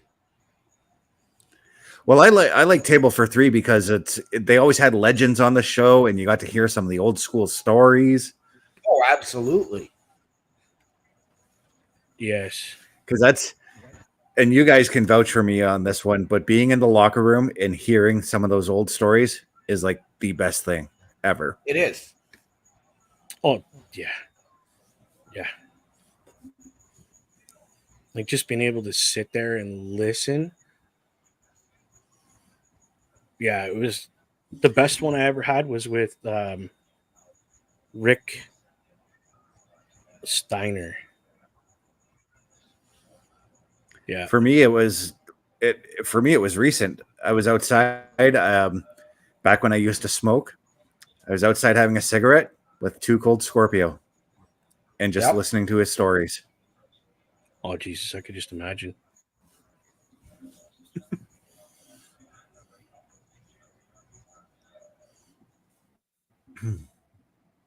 Karl was with me at that time too, and Deuce Diamond as well. Yep.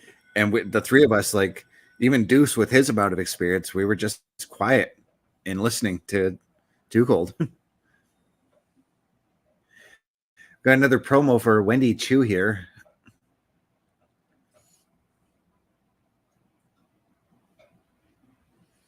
Looks like it's the same one from last Tuesday. I've still got Finn Balor talking on my screen, so there we go. Oh, so we got a couple of debuts happening or a couple of returns, I should say, happening on Tuesday now. Wendy Chu, the promo was just announcing that she's making her return, as is Eddie Thorpe.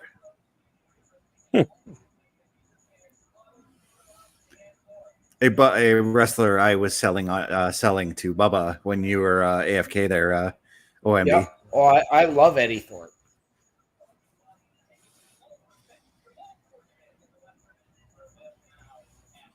I love these sky shots. We're looking at a sky shot of New York City, and now we're looking at one of Las Vegas. I love these kinds of shots.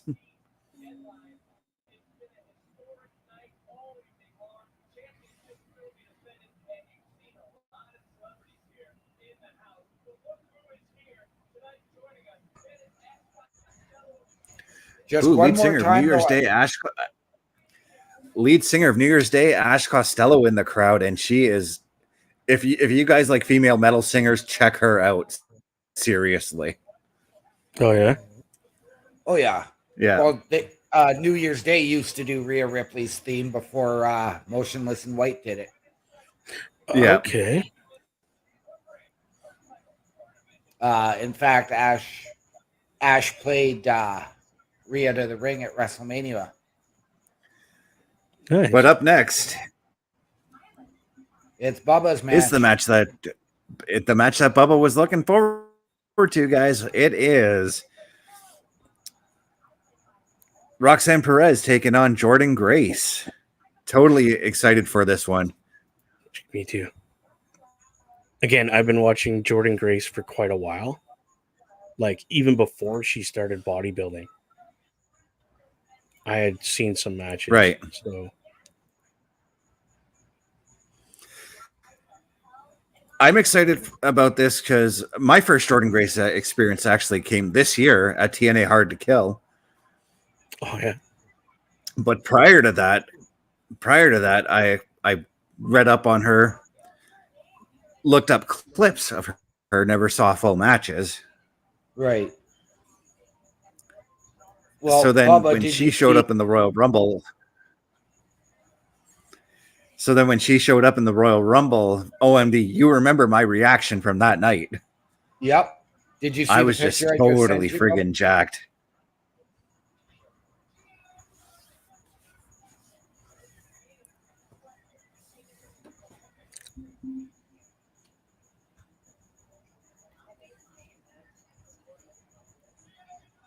You remember that segment?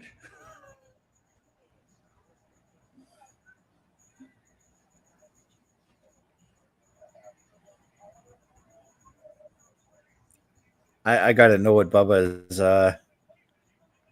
oohing and awing over right now.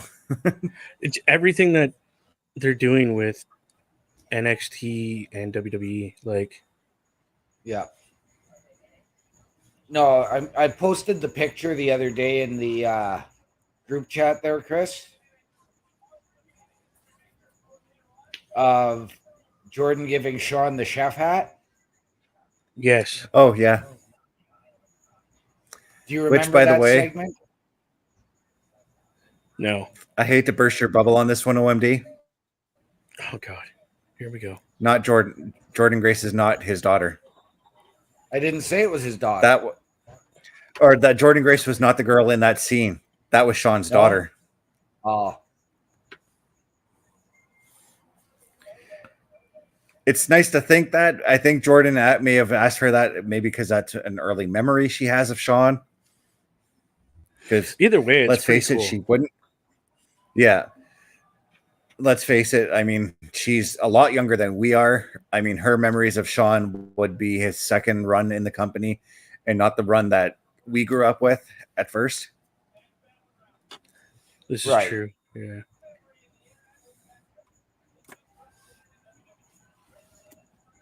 So, as much as I like Jordynne Grace, I don't think she's going to win this title. I think it's just a publicity thing, and that's it. See, and I mean, I'm okay with whoever wins because I like both. I would be okay with Jordynne winning to further the crossover. Okay. Especially with Jordynne having that open challenge and mystery opponent next Friday.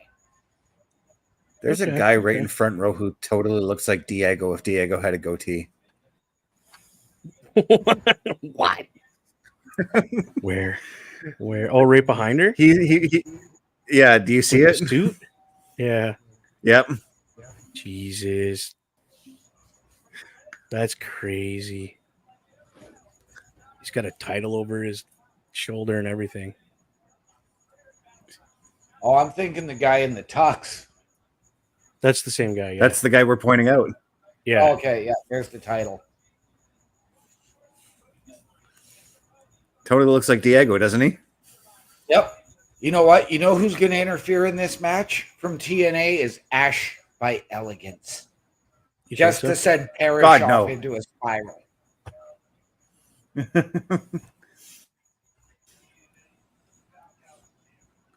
That's one woman I told Parrish the other day that I don't want to see in this crossover situation. I don't think she'd want to do it. I mean, if it's but I guess best for business. I was just going to say if the money's right.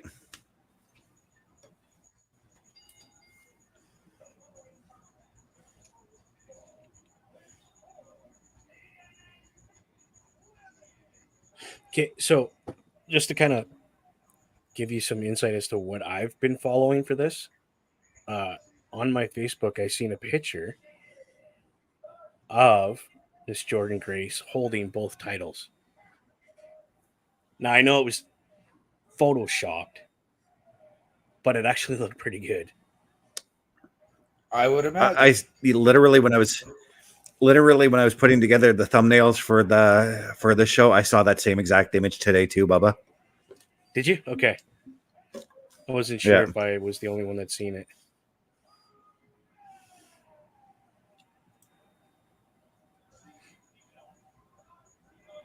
The proof that bodybuilding women can still look beautiful.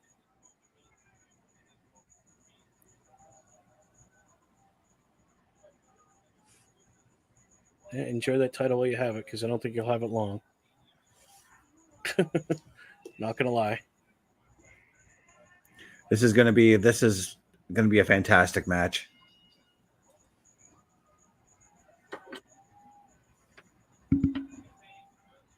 Da-da-da-da.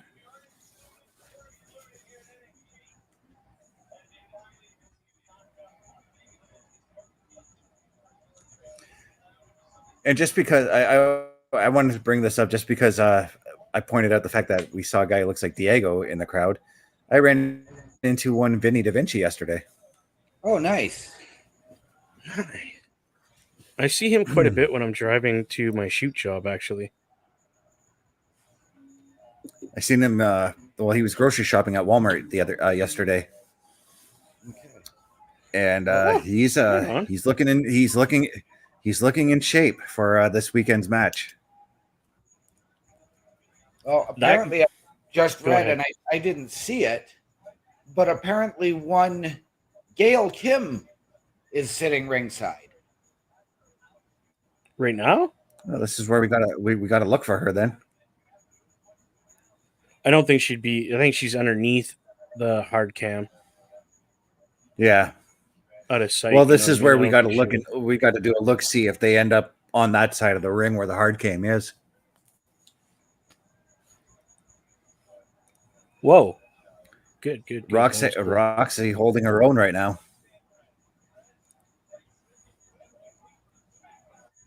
I mean, they are correct. The commentators are correct by saying whoa. She just slapped the taste out of her mouth. Yeah, and did you see the pissed off look in her face? In Jordan's face? Yeah. Well, I was going to say that commentating is right now by saying she needs to stay one step ahead of Jordynne, or else the match is going nowhere. Slapping her in the face, not one way to stay a step ahead of her. No, it's not.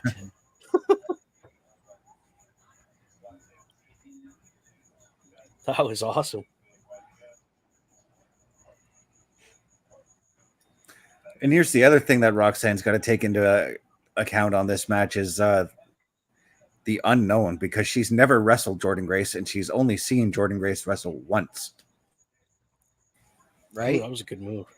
Unless they were in the ring together during the Royal Rumble, which I can't remember if Roxanne was in when Jordynne was in or not. I don't remember. I don't remember. I was just in shock that Jordynne Grace was in a WWE ring at that point, so I really don't remember a whole lot, to be honest with you. Yeah. It was it was so like when Jordynne Grace showed up in the Royal Rumble, for me, it was just like when Sting showed up in WWE. It was so surreal to see that, you know? I 100% agree because I never thought I would see Sting in a WWE ring again. Yeah.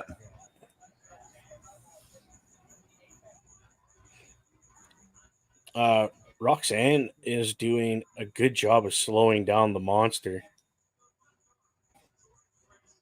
picking body parts apart, slowing the pace down. To join WWE. It's okay, dude.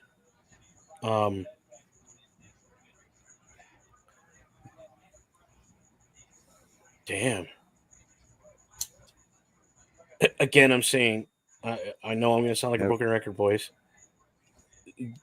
The women are stepping it up and really taking the show by the horns and just being like, no, it's our show now.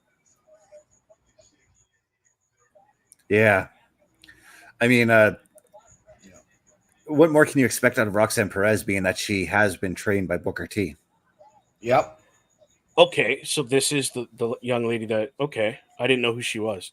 Again, not an NXT guy myself, so I don't know. I knew one of them was, I just didn't know who she was. She was, she's also a former Ring of Honor Women's Champion, back when she went by the name of Roxy, ROK-C. Okay. She did that because she's a fan of Dwayne. So, yes, apparently Gail Kim is sitting near ringside. Oh, near. Okay. Okay, so she's more than likely, she's more than likely an invited guest of Jordynne Grace. Yeah. Invite the greatest TNA Knockouts champion ever. I would too. Could you imagine? Hold your horses, brah. Could you imagine if that unannounced opponent is Gail Kim? Gail Kim's retired, dude. You don't think she'd come back for a one-off run kind of deal? No, she's already said she's done. Okay. She's happy. She's doing her front office. She's stated she does not. She has no desire to return. She doesn't want to go. Her one-off return was what? Was she did a tag team match with Awesome Kong. Jesus, there's another one. Yeah. What's the one thing we always say in wrestling? I know you never say never. There you go. I mean, but when the person has boldly stated that, no, I'm good, I'm done. But there have been wrestlers who have said that, and then suddenly a year later we see them in the ring again. Yeah. Oh, look at this. Holy cow. Okay, so this is bugging me. Why does it look like Roxanne Perez has a screw sticking out of her leg? What? Where?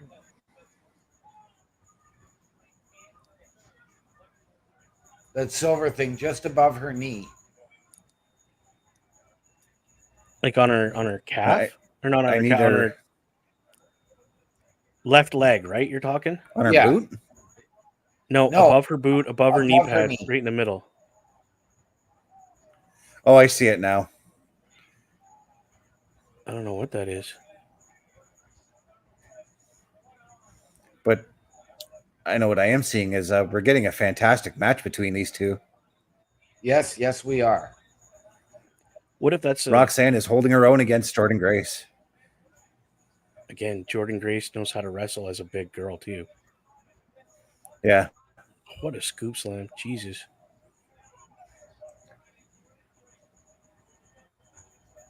Something about Jordynne Grace, and I'm just going to flat out say this right now, with Jordynne Grace being, because you brought up big woman wrestler who can actually wrestle. She's kind of like a modern day Bull Nakano. No. Oh, see, I thought you were going to go Nicole Bass.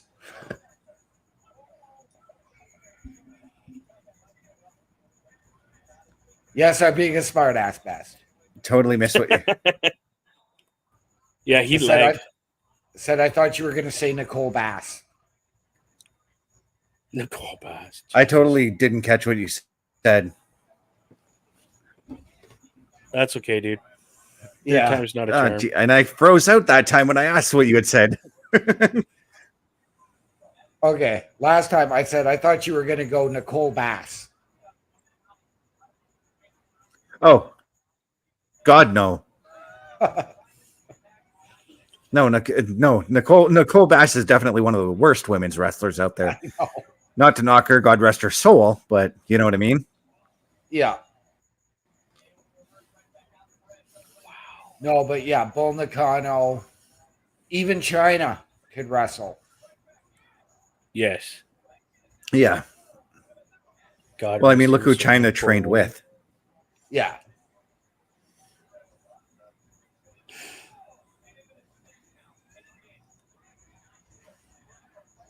Oh. Just kicking at her head with that armbar. Wow. Bleh, that was close. Holy. Just kicking her in the ribs. Holy.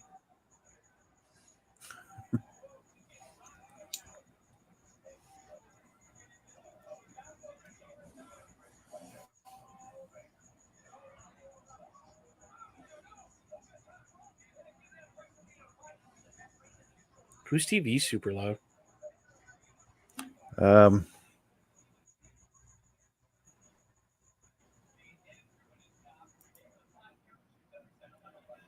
Oh my goodness.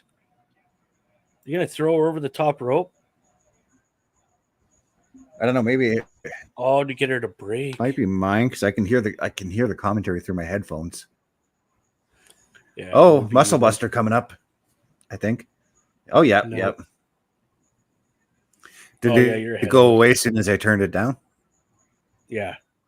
Yeah.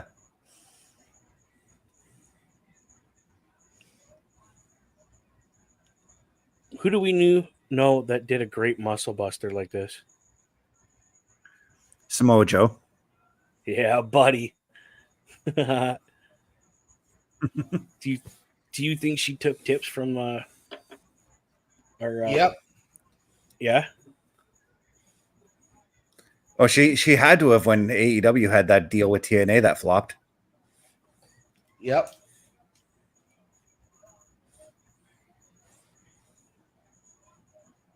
And I've heard that in the locker room, Jordynne is very much a sponge when it comes to people giving information and helping her. She just eats that stuff up, which is a smart thing to do, which I honestly think that Nia Jax has been doing, which proves why she's queen of the ring. Because she's just been leaps and bounds better than what she was before. What in the world is she doing?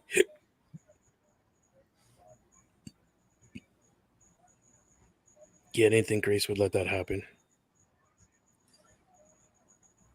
Ouch. Oh, that was a nice DDT.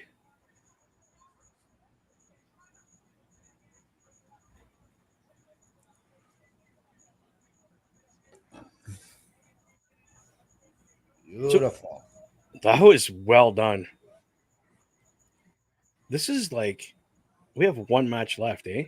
Oh, the Crippler Crossface. Yeah. Oh, we got the Crippler Crossface. I don't care what you guys call it. I'm calling it that. Well, that's what it is called, so. They still let it be called that? Well, it's still just a crossface. Can't call it the Crippler Crossface anymore. Oh, the pump. Well, they bounce back and they actually bounce back and forth. Sometimes they call it the Crippler Crossface. Sometimes they call it the Crossface. It's always going to be the Crippler Crossface to this guy. What in the world is Perez doing? Oh, he took too long.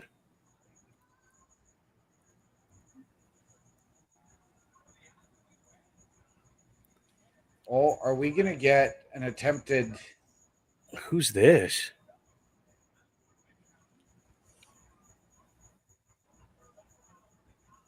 Okay, I can't understand what they're saying for this lady's name here that's near the title. Sounds like they're saying Taxi. Tatum Paxley. Paxley. Okay, thank you. Yeah, Tatum Paxley. She came out and tried to steal the just take the TNA title. Who's this? Oh, there's your. That's my title. Just levels everybody out.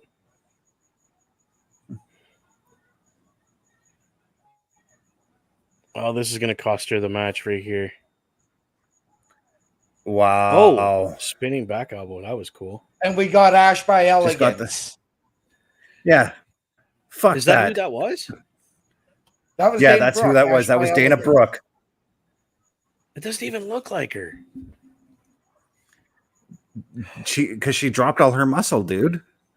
Oh, dude. That was a hell of a match. Yeah. And as much as I like Jordynne, I kind of did say she was not going to win this title. As cool as it would have been, OMD, you were correct. That would have been cool. But I just didn't see it happening. What a match. Wow.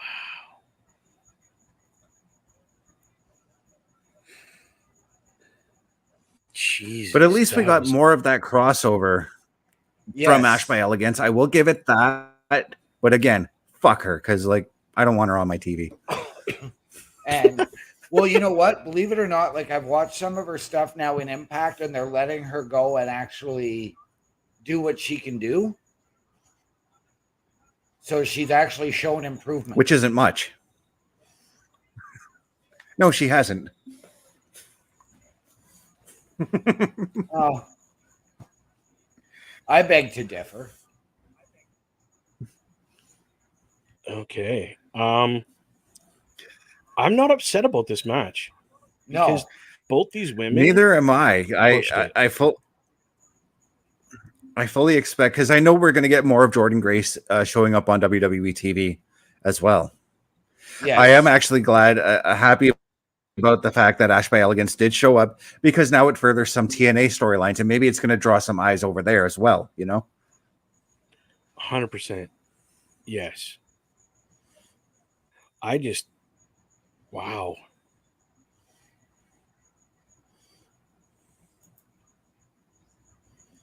That blows my mind, dude. So next Sunday, as WWE postponed their biography tonight, next week's biography Legends is going to be on ECW. And that just harkens to what I said about the ECW partnership with WWE, the whole ECW stuff that they said they were going to do. I said it was going to be an episode of Legends. We had that discussion on Turnbuckle Talk. That's exactly what I'm referencing, is that episode. Damn.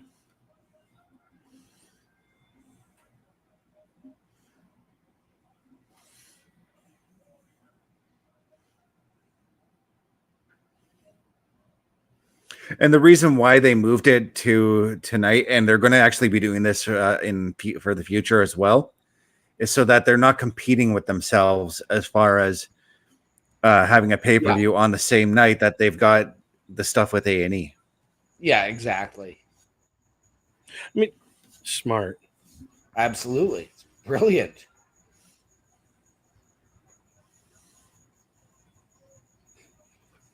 One of the most devastating moves in wrestling today.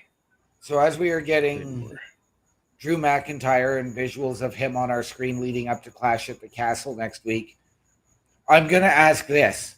I know we've all expected Gallows to go up and be in Drew's corner or interfere in that match in some way on behalf of Drew. Can we get the Highlanders instead? Can we get Rory and Robbie McAllister? Oh, dear God. You got to say that name right, man. Rory and Robbie. I'm Rory. I'm Robbie. Yeah. I fucking Unforgiven 06, okay? Unforgiven 06, okay? I went there live. I knew the main matches were DX versus the McMahons and Big Show and Hell in a Cell, John Cena and Edge and TLC. But I was actually excited to watch the Highlanders fight the Spirit Squad that night too. Yeah. Who wouldn't be? Yeah. I met Robbie a couple times actually. Yeah. Great guy. But his tag team partner is actually working at a Best Buy now. Yeah, he takes bookings every once in a very blue moon now. Yeah. Just whenever he wants to get in the ring, he finds a company, they book him. That's pretty much it, you know? I mean, why not, right? Yeah. Prove to yourself you still got it. Go in. And the Bulkster coming in hot. Hey, guys. Bulkster, how we doing? What's going on, brother? Coming in just lag. We're getting ready for the main event of the evening. So we're getting ready for the main event of the evening, which is what match, OMD? Yeah. It is Trick Williams I'm for versus All Ego Ethan Page for the NXT title. Wasn't All Ego Ethan Page part of AEW not too long ago? He was. And prior to that, he was part of TNA. Oh, okay. Sorry, Chris. You were lagging, so I just kind of jumped in there and kept the show going. Yeah, I kind of figured that, so I'm like, okay, look for the graphic to throw that up. Because I know I'm not lagging when it comes to that. No, just your audio. It's a team effort, boys. It is. Okay, so that's everybody that's going. Nice. There is one thing I'm happy about is Sexy Red hasn't been too involved in the show. Not at all. Which is great. The right way to use a celebrity who's hosting a show. Have them pop in for. She hasn't done anything. Have them pop in. Host the show. Yeah. Yeah, she came out, did the opening thing. Then she celebrated with Kelani Jordan. And right now we're just getting a bunch of backstage stuff. She talked about what she thought of the show just then. And wow.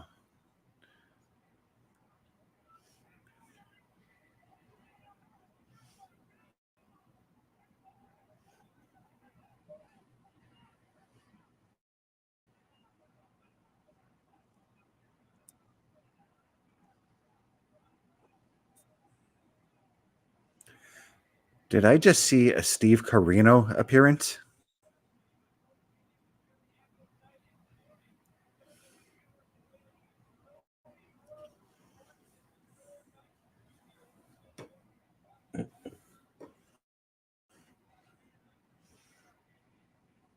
It's the man in the yellow hat with the yellow suit.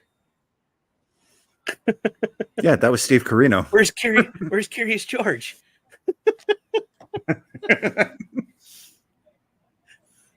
Oh man. And I remember that shit because that was my monkey. Yeah. I don't want to know anything about your monkey or what the hell you do with it. We're talking about Curious George here, dude. We're talking PG. Why did you have to take a XXX? I mean,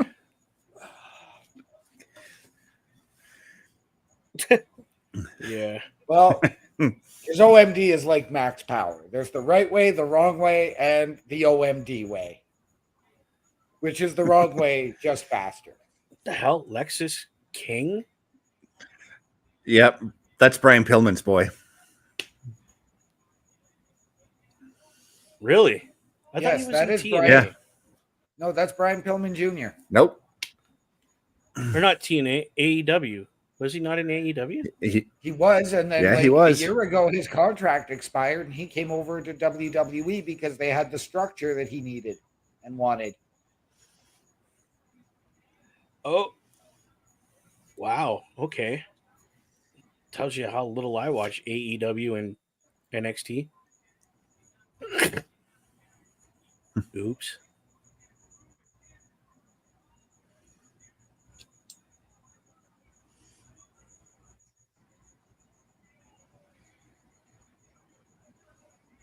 I thought you said there was only one match left. Yeah, this is the last match. NXT Championship match. I thought we were getting Ethan Page. That is Ethan Page. Trick Williams and Ethan Page and Trick Williams for the NXT title in Ethan Page's debut match. Oh, my brain just went boo, flatline. Okay, it is pretty bad when my brain is the only one that's braining here tonight. I'm having my moments tonight. I mean, I just you got to remember, dude. I've been doing the NXT stuff pretty much since I woke up today. So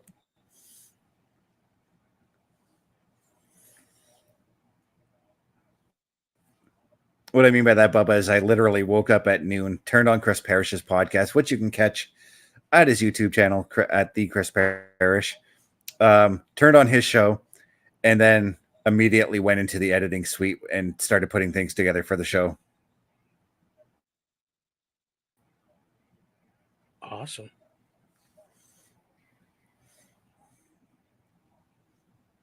I literally spent the weekend with my girlfriend because I didn't have my daughter this weekend. Nice. Yeah, usually it's like a Friday night. I'll come home Saturday. But I was like, she wanted me to stay, so I just stayed. Right.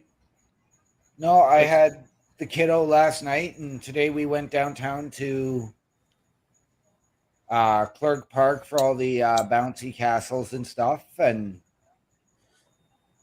actually, Amy came and joined us. So,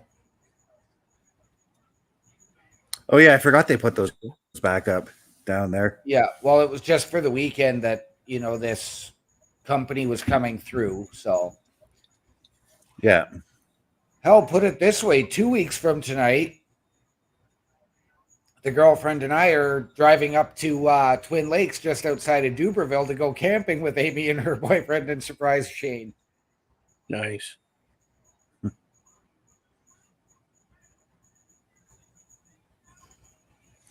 You and I, OMD, we need to make another trip to Pinecrest. We do. Pinecrest. Just outside, just this side of Thessalon. That's where we campground. Not really a camp. Yeah. Not really a campground, more of a trailer park. Yeah, my buddy maintains that. Oh, yeah? Well, at least he has a trailer out there. He says he does like yard maintenance and shit for people and the garbage and that kind of thing. Oh, so the type of work Chris Page used to do when you and I used to go there, OMD. That's a name I never thought I'd mention on this show, to be honest with you. Right, and then Matt Cosby after that. Oh, I totally forgot Matt spent some time there. I know Matt because because of me, and that's where I met Matt. Hang around Alicia. Well, I met Matt through Alicia, his sister. So, yep. Matt is actually living in Bruce Mines now. Oh, is he? I thought he was still in Sudbury, because I know for a while he worked for CTV there. No, he was working. He's been. He had 20 years in Toronto, Hamilton area, working for Chorus Entertainment. Yeah, he was doing. Yeah, and his first TV job, from what he told me, was CTV Sudbury. Oh, that, yeah. He basically, I think, he did that maybe a year and then was gone to Toronto, or Toronto came in with the better offer.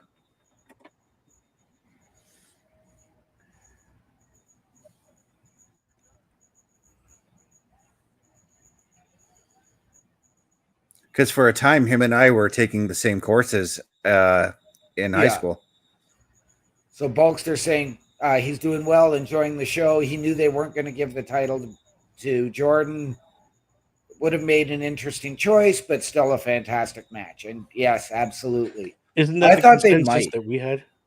I thought they might go with putting the title on just to fill that open challenge for next weekend.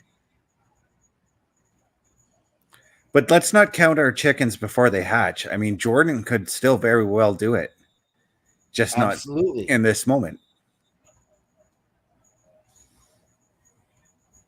And I'm wondering, do we see maybe a triple threat next week now at Against All Odds, as we had Tatum Paxley come out to try and grab that title, only to be interrupted by Elegance. I was going to point out too that this has happened before, where and I'm going to use quotations here on this one, where a non-contracted WWE wrestler has won a WWE title, and I'm talking about when Mike Awesome won the Hardcore title.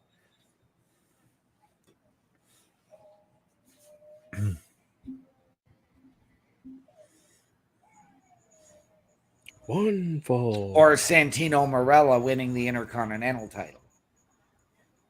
Or Taz winning the ECW title. Right? And then having that fantastic match with Triple H just a couple of days afterwards.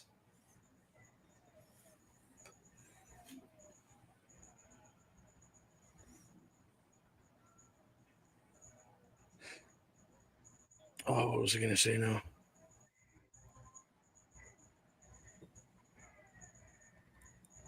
I mean, it would have made a good storyline if they would have let her win it. Yeah. And then, like you'd said, go to the next pay-per-view for TNA and lose that women's title. Do a little run on WWE with the, you know what I mean? Like, yeah, that would have been epic. But that being said, doesn't mean that shit like that can't happen in the future. Exactly. Because they literally are just starting this working relationship. Yeah. Yeah. So this could go for years. And like I mentioned, it's happened before where, again, in quotations, non-contracted WWE wrestlers have won WWE, or non-contracted wrestlers have won WWE titles. Right.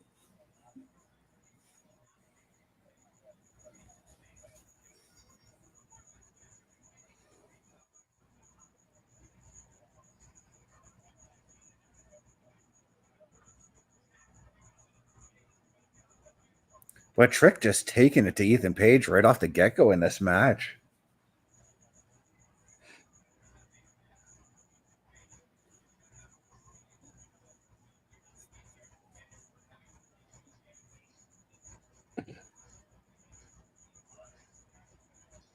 All ego Ethan Page, the pride and joy of Hamilton, Ontario. Another Canadian boy on this show. Yep. Now, that I did know that he was Canadian. I didn't know what city, but I knew he was Canadian. Yep. He's a Hamiltonian. Yeah. Oh, that poor guy. Too bad he couldn't I be cool almost like became us, a Hamiltonian. I'm an honorary Hamiltonian. My grandparents lived there. There you go. Well, I almost moved to Hamilton a few years back when I found out of a job opening in television. I did apply. I made it down to like the final 5 applicants. Oh, damn. But they wanted to see me in person, and I didn't have the money to get down there. Isn't that how it usually goes? Yep.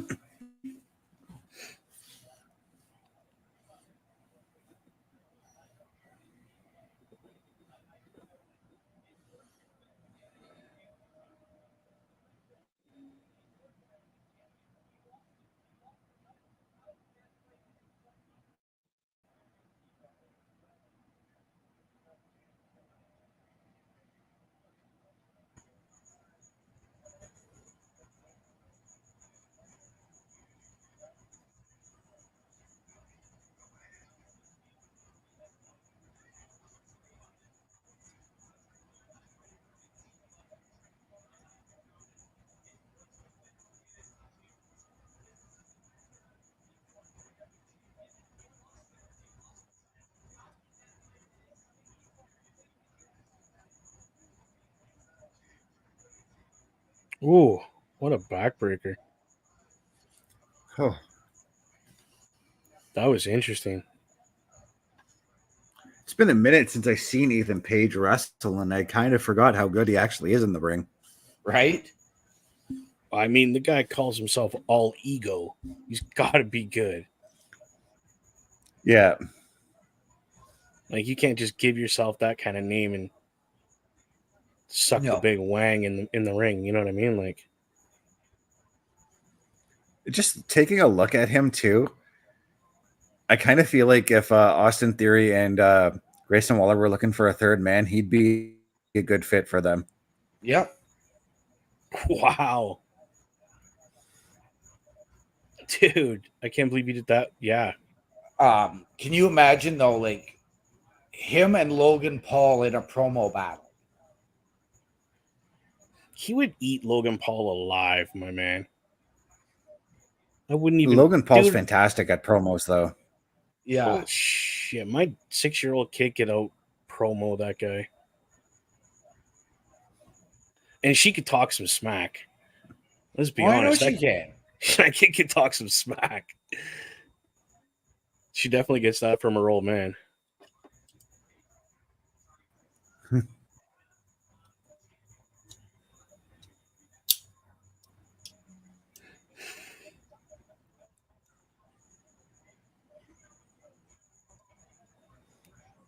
Wow.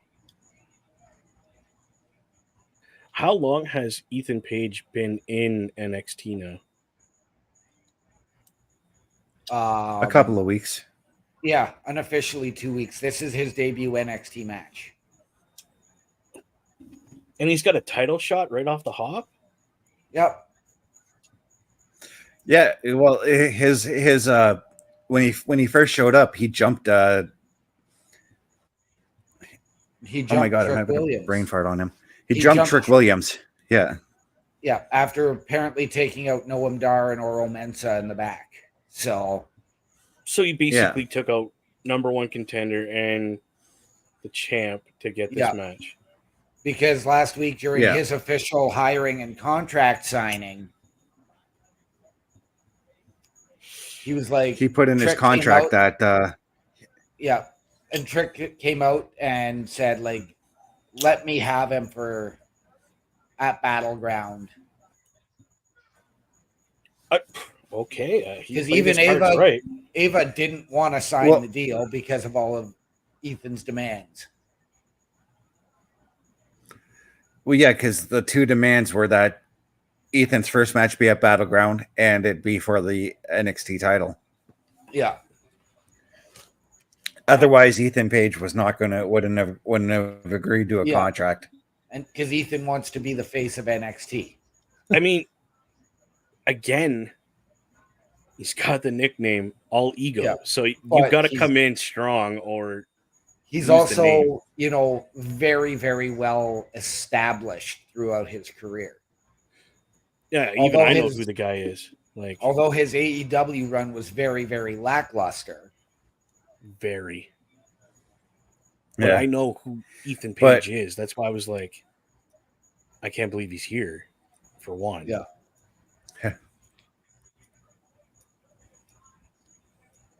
But I mean, again, the surprise and the way they did it was great for, not having him, for not announcing his signing and keeping that all a surprise from everybody until he actually showed up 2 weeks ago. Right? Yeah, he used, even after when he showed up 2 weeks ago and beat up Trick Williams, he still used the wrestling media to his advantage and said that he hasn't signed anywhere yet. Yeah, he was still a free agent. He was just coming in to feel the water, see if he could get things figured in. Well, again, dude, I feel there's certain aspects of wrestling from when we were kids that are coming back. Oh, absolutely. Mm-hmm. Like not knowing what's going on in the back anymore. Yeah, there's a certain revival of kayfabe that's coming there. Trips this guy has turned wrestling on its head as far as I'm concerned. Like, we don't hear any leaks or any BS from backstage anymore. Nope. He's put a lock. We only hear about we only hear about departures and people who have signed, for the most part. Yep. Oh, security got involved, and that guy got kicked in the mouth. You should have kept your mouth shut. So I was security for so long, dude, that I see stuff. Whoa. That was a huge kick. Wow. I've eaten so many boots from wrestlers and knees and fists and headbutts and just from wrestlers. I find it funny now.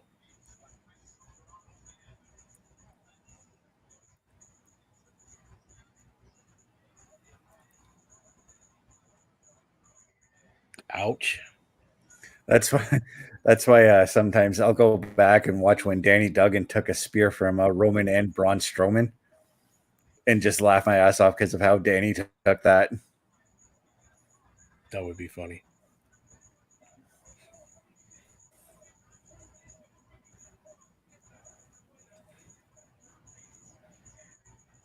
Oh. All right. So again, in the middle of another phenomenal match. Yeah. Back and forth. And that's what I've been noticing about all the matches tonight is there hasn't been like really one distinct person taking advantage in each match. It's all been straight up back and forth action. It reminds me of old school Ring of Honor. Right. Like literally the only thing missing is the handshakes. Yeah. And I mean, I wouldn't be bothered if that made a resurgence in all wrestling. Ooh, that was close.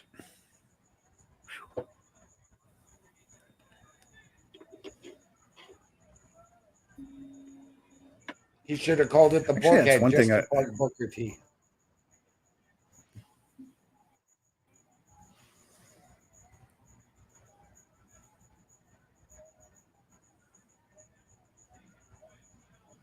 Actually, one thing about this venue I'm noticing is how small the ringside area is.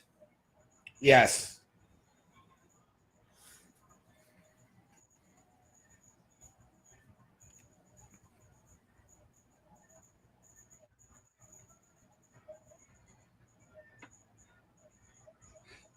Oops, I just dropped my phone. Abuse of technology there. Through a table. Well, it's connected to have it plugged into like a 16-foot power cable. And I turned a little bit to look at something, and the cable got caught and pulled it off where it's sitting.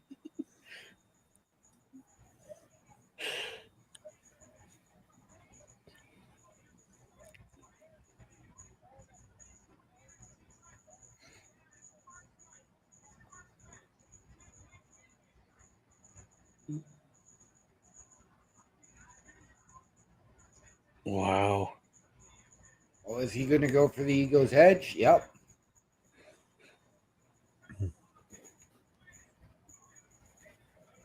Is that what he calls the Razor's Edge? Yeah.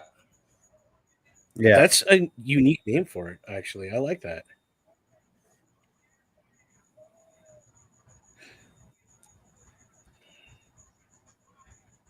Oh, wow.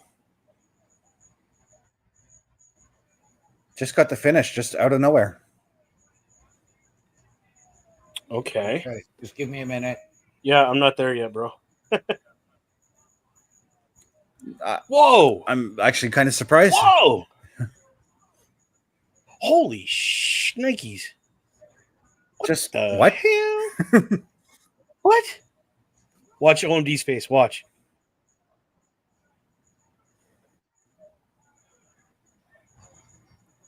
I did not see that coming. I thought that match was going to go a little longer. I was hoping it that's would go that's why longer. I'm sitting. That's literally why I'm sitting here relaxed because I kind of expected 10 more minutes out of these guys. right? So what happened to cut this match short like that? Or is that how they had it planned? Was just boom. Well, that's how they had it planned, but it's again, I've taken back the Stand and Deliver and a lackluster finish to the main event for Trick Williams. Wow, that was crazy. But in defense of Trick Williams, his finisher is usually supposed to be executed just out of nowhere, Yeah. Is that the reason what that is? That just comes out of nowhere, like the cutter? Yep. Yeah, you don't expect that knee. You turn around and suddenly, boom, you got a knee to the chin. You're down and out. I mean, devastating finisher. Really? Yeah. So do we see this feud going a little bit further past this pay-per-view? I kind of... Or should I ask, would you like to see it continue? I would be okay with it. I kind of need it. I kind of need it to, because if you want to keep Ethan Page at that main event spot, you need to continue this feud into maybe Heat Wave, or if they've got a special coming up beforehand, which I don't think they do because they've been promoting the hell out of Heat Wave. Yeah, they have been. Oh. Just wow. No surprise. So you know what? I'm going to say this. You know what I want to see now here in NXT? What's that? Ethan Page and Lexis King. Lexis King, wow, and Ethan Page. Weren't they tag teamed at some point somewhere else? No. Okay. I thought I seen them together. Maybe it was a fight they were having, like a match. But regardless, sorry about the noise. That would be epic. Overall, guys, what did you think of this PLE tonight? Go ahead, OMD. I am going to give it 4.5 stars just because that ending just lacked something for me. Otherwise, it would have been a 5-star. I have not watched NXT in a long time. That being said, I know it sounds like a broken record tonight, but I'd already told you this was going to happen. If this pay-per-view, I am actually going to give it the 5 out of 5. Understanding that was his finisher, that's the way it's supposed to be done. Just boom out of nowhere, and you're done. Mm-hmm. If that wasn't meant to be the finish, and I didn't know that was his finisher was like that, I would have been the same as OMD, 4.5, just because of the way it finished. I was hoping for more out of these guys. Not gonna lie, I was. Yeah. But yourself, Chris. Oh, sorry, Bubba. Yeah, no, I was just gonna say, but I mean, again, I want to watch NXT now after watching Battleground. Go ahead, Chris. And that's where I'm going to agree with you, Bubba, and say that it was a 5-star show for me. I'm basing the finish of that main event on the fact that we are going to see more because, like you said, Bubba, the main event did leave you wanting more. It left me wanting more. So I do think we are going to get a rematch again, possibly at Heatwave, maybe on an NXT show beforehand. I really do feel like we're getting that somewhere down the road. Against the title, though? Like for the title? Or just, dude, I just want to whip your butt and prove to you I'm better than you. So, yeah, I guess you kind of got to put the title in there. Okay. So, guys, I'm going to ask you if you guys had to pick one match of the night. Holy. Match of the night, match 1, bro. That women's the ladder match title. Yeah. That set the mood for me. And it amped me to level 10 right off the hop. And they maintained level 10 to 9 the whole night. It was just like I'm going to use a sitcom reference for How I Met Your Mother with the Barney Stinson CD mix, where it should be all rise, and that's what we got out of the show tonight. It was all rise. Okay. I'm going to go a little bit off. I'm going to go with the NXT Tag Team title match. Axiom and Frazer versus Gallows and Anderson stole the show for me. Really? It was entertaining. Again, you're allowed your preference. I'm just wouldn't be. It just stole the show for me. I mean, besides the fact that Gallows and Anderson were actually allowed TV time and allowed to work, do what they do. Right. Axiom and Frazer, okay, I'd been impressed. They took it to another level tonight.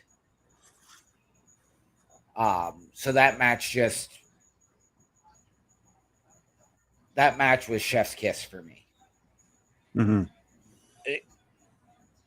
I'm glad that you found at least a match in this, because sometimes I watch pay-per-views and I don't even find a match that I'm like, yeah, that match was the match. No, but I mean, I agree with you guys. Like, this match or this show was all rise. It was started off at a level of 10 and just kept going. Yeah, dude, and that's hard to do in pay-per-views with any company, not just WWE. Mm-hmm. I'm talking any company. Well, it's because they didn't have to have that mid-car or middle of the show cool down match. No. I mean, if there was anything that was a bit of a cool down match, it was NXT Underground. Yeah, see, not for me, because I enjoyed that match myself. I did too, but for me, that was sort of that bathroom break. No, I wouldn't even say bathroom break. It was just sort of a cool down. I didn't have to. I think the thing that took away from that match for me was the lack of lighting. That definitely kills a match. It does, because you can't really. You're like, what are they doing? Like, I see her swinging at things, but because they're all wearing black. Like, and then Best had to point out that was other wrestlers or something that he said. Yeah. But I mean, I thoroughly enjoyed it. I want to watch NXT more now just because of tonight. That's it. Not going to lie. Please do. I might. What do you say, boys? We wrap this show up and hand out those socials there. I think that's a wonderful idea. All right, let's start it off with you, Babadook. Where can the people find you? You can catch me at YouTube at Bubba OMD. Again, that's on YouTube at Bubba OMD. You see it right down here underneath me. I do have a Twitch, and that's at the Boar's Nest with Bubba Duke. So again, at Boar's Nest with Bubba Duke. You can catch myself and OMD on the Boar's Nest product, which you can see in the top corner as he chokes to death. Monday nights, starting at 7 p.m. Eastern Standard Time, we do the Raw preview review show. Then we jump right over into the Raw Patrol. I'm going to call it Paw Patrol all the time now.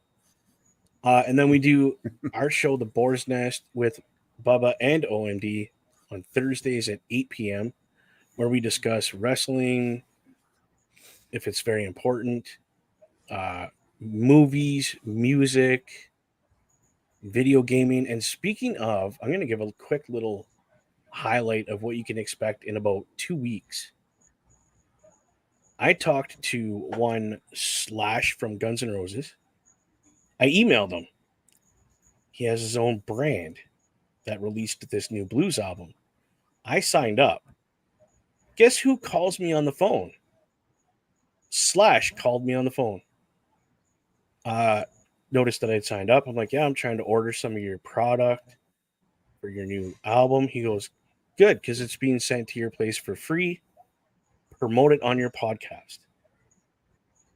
So in the next couple of weeks, we will have Slash watching us on our product when we get his album in and play one song and critique that one song. So thank you, Slash, for sending that out to me for this much. so that I can preview and review your product. That is fantastic to hear. All right. That's awesome news. All right. OMD, how about you? Where can everybody find you? Well, they can find me and my socials right there on the ticker below. But if they really need me to vocalize it, on Facebook at Daniel Horisic, HRYCYK. On Snapchat, One Man Dynamic, capitals on OM&D. On Twitch at OMD17 and Discord at OMD6370. Visually, as Bubba alluded to, tomorrow night, 7 p.m. with the Raw Preview Review Show here at Turnbuckle Studios and the Boar's Nest. Followed at 8 o'clock by the Raw Patrol with Chris Best, Bubba Duke, Karl Carafel, who will be away tomorrow night, and Chris Parrish. Tuesdays at 8:05 with Chris Best and Karl Carafel on Turnbuckle Talk. Wednesdays with Chris Best on the Boar's Nest for the PlayStation Showcase. Thursdays with Bubba Duke on the Boar's Nest. Fridays with Chris Best on the SmackDown Security Detail. So Saturdays are my only free night where I'm not podcasting. You say, dude, do you well, ever Sundays take too. a freaking This is just the break? occasional Sunday. This is the occasional Sunday with a PLE Patrol.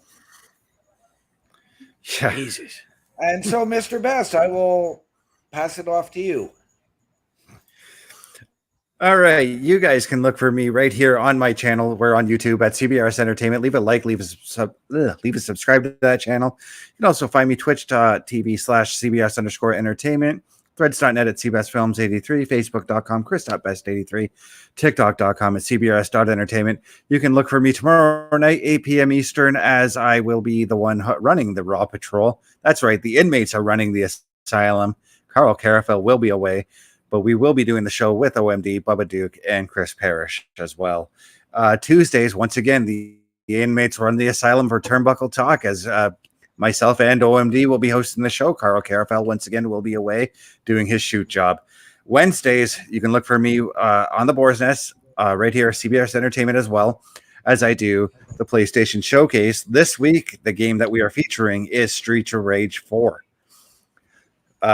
Thursday nights, I'm actually free, but you can look for these guys on the Boar's Nest as well. Friday nights, you can catch me. Yeah, usually I'm in the chat on Thursday, so Friday nights, 7 p.m. Eastern, you can look for the latest episode of the WWE 2K24 My Rise series, followed by myself and OMD as we do the SmackDown Security Detail. Saturday nights, this Saturday night, it will not be a live episode. It will be a taped episode of Saturday Night Gaming as we continue the adventures of Uncharted. Ladies and gentlemen, I would like to thank you all for coming in and checking out the show. What's that one thing that Karl always says at the end of every show, OMD? The world is a scary place. Take care of each other. I'll be there when you're down, when you're losing your crown, till the afterglow, the afterglow.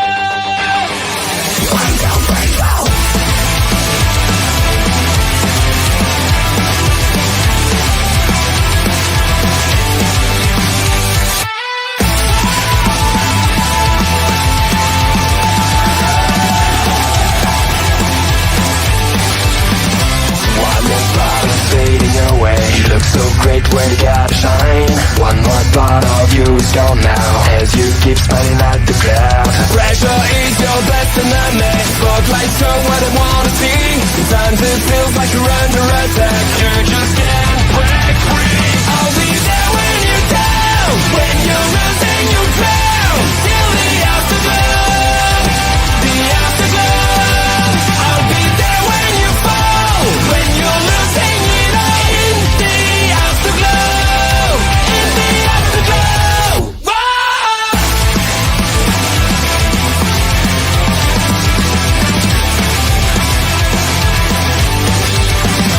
It all started with the passion. It all sounded like a dream. Remember how you kept on laughing? Now you're trapped in your own skin. The anxiety is growing as the lights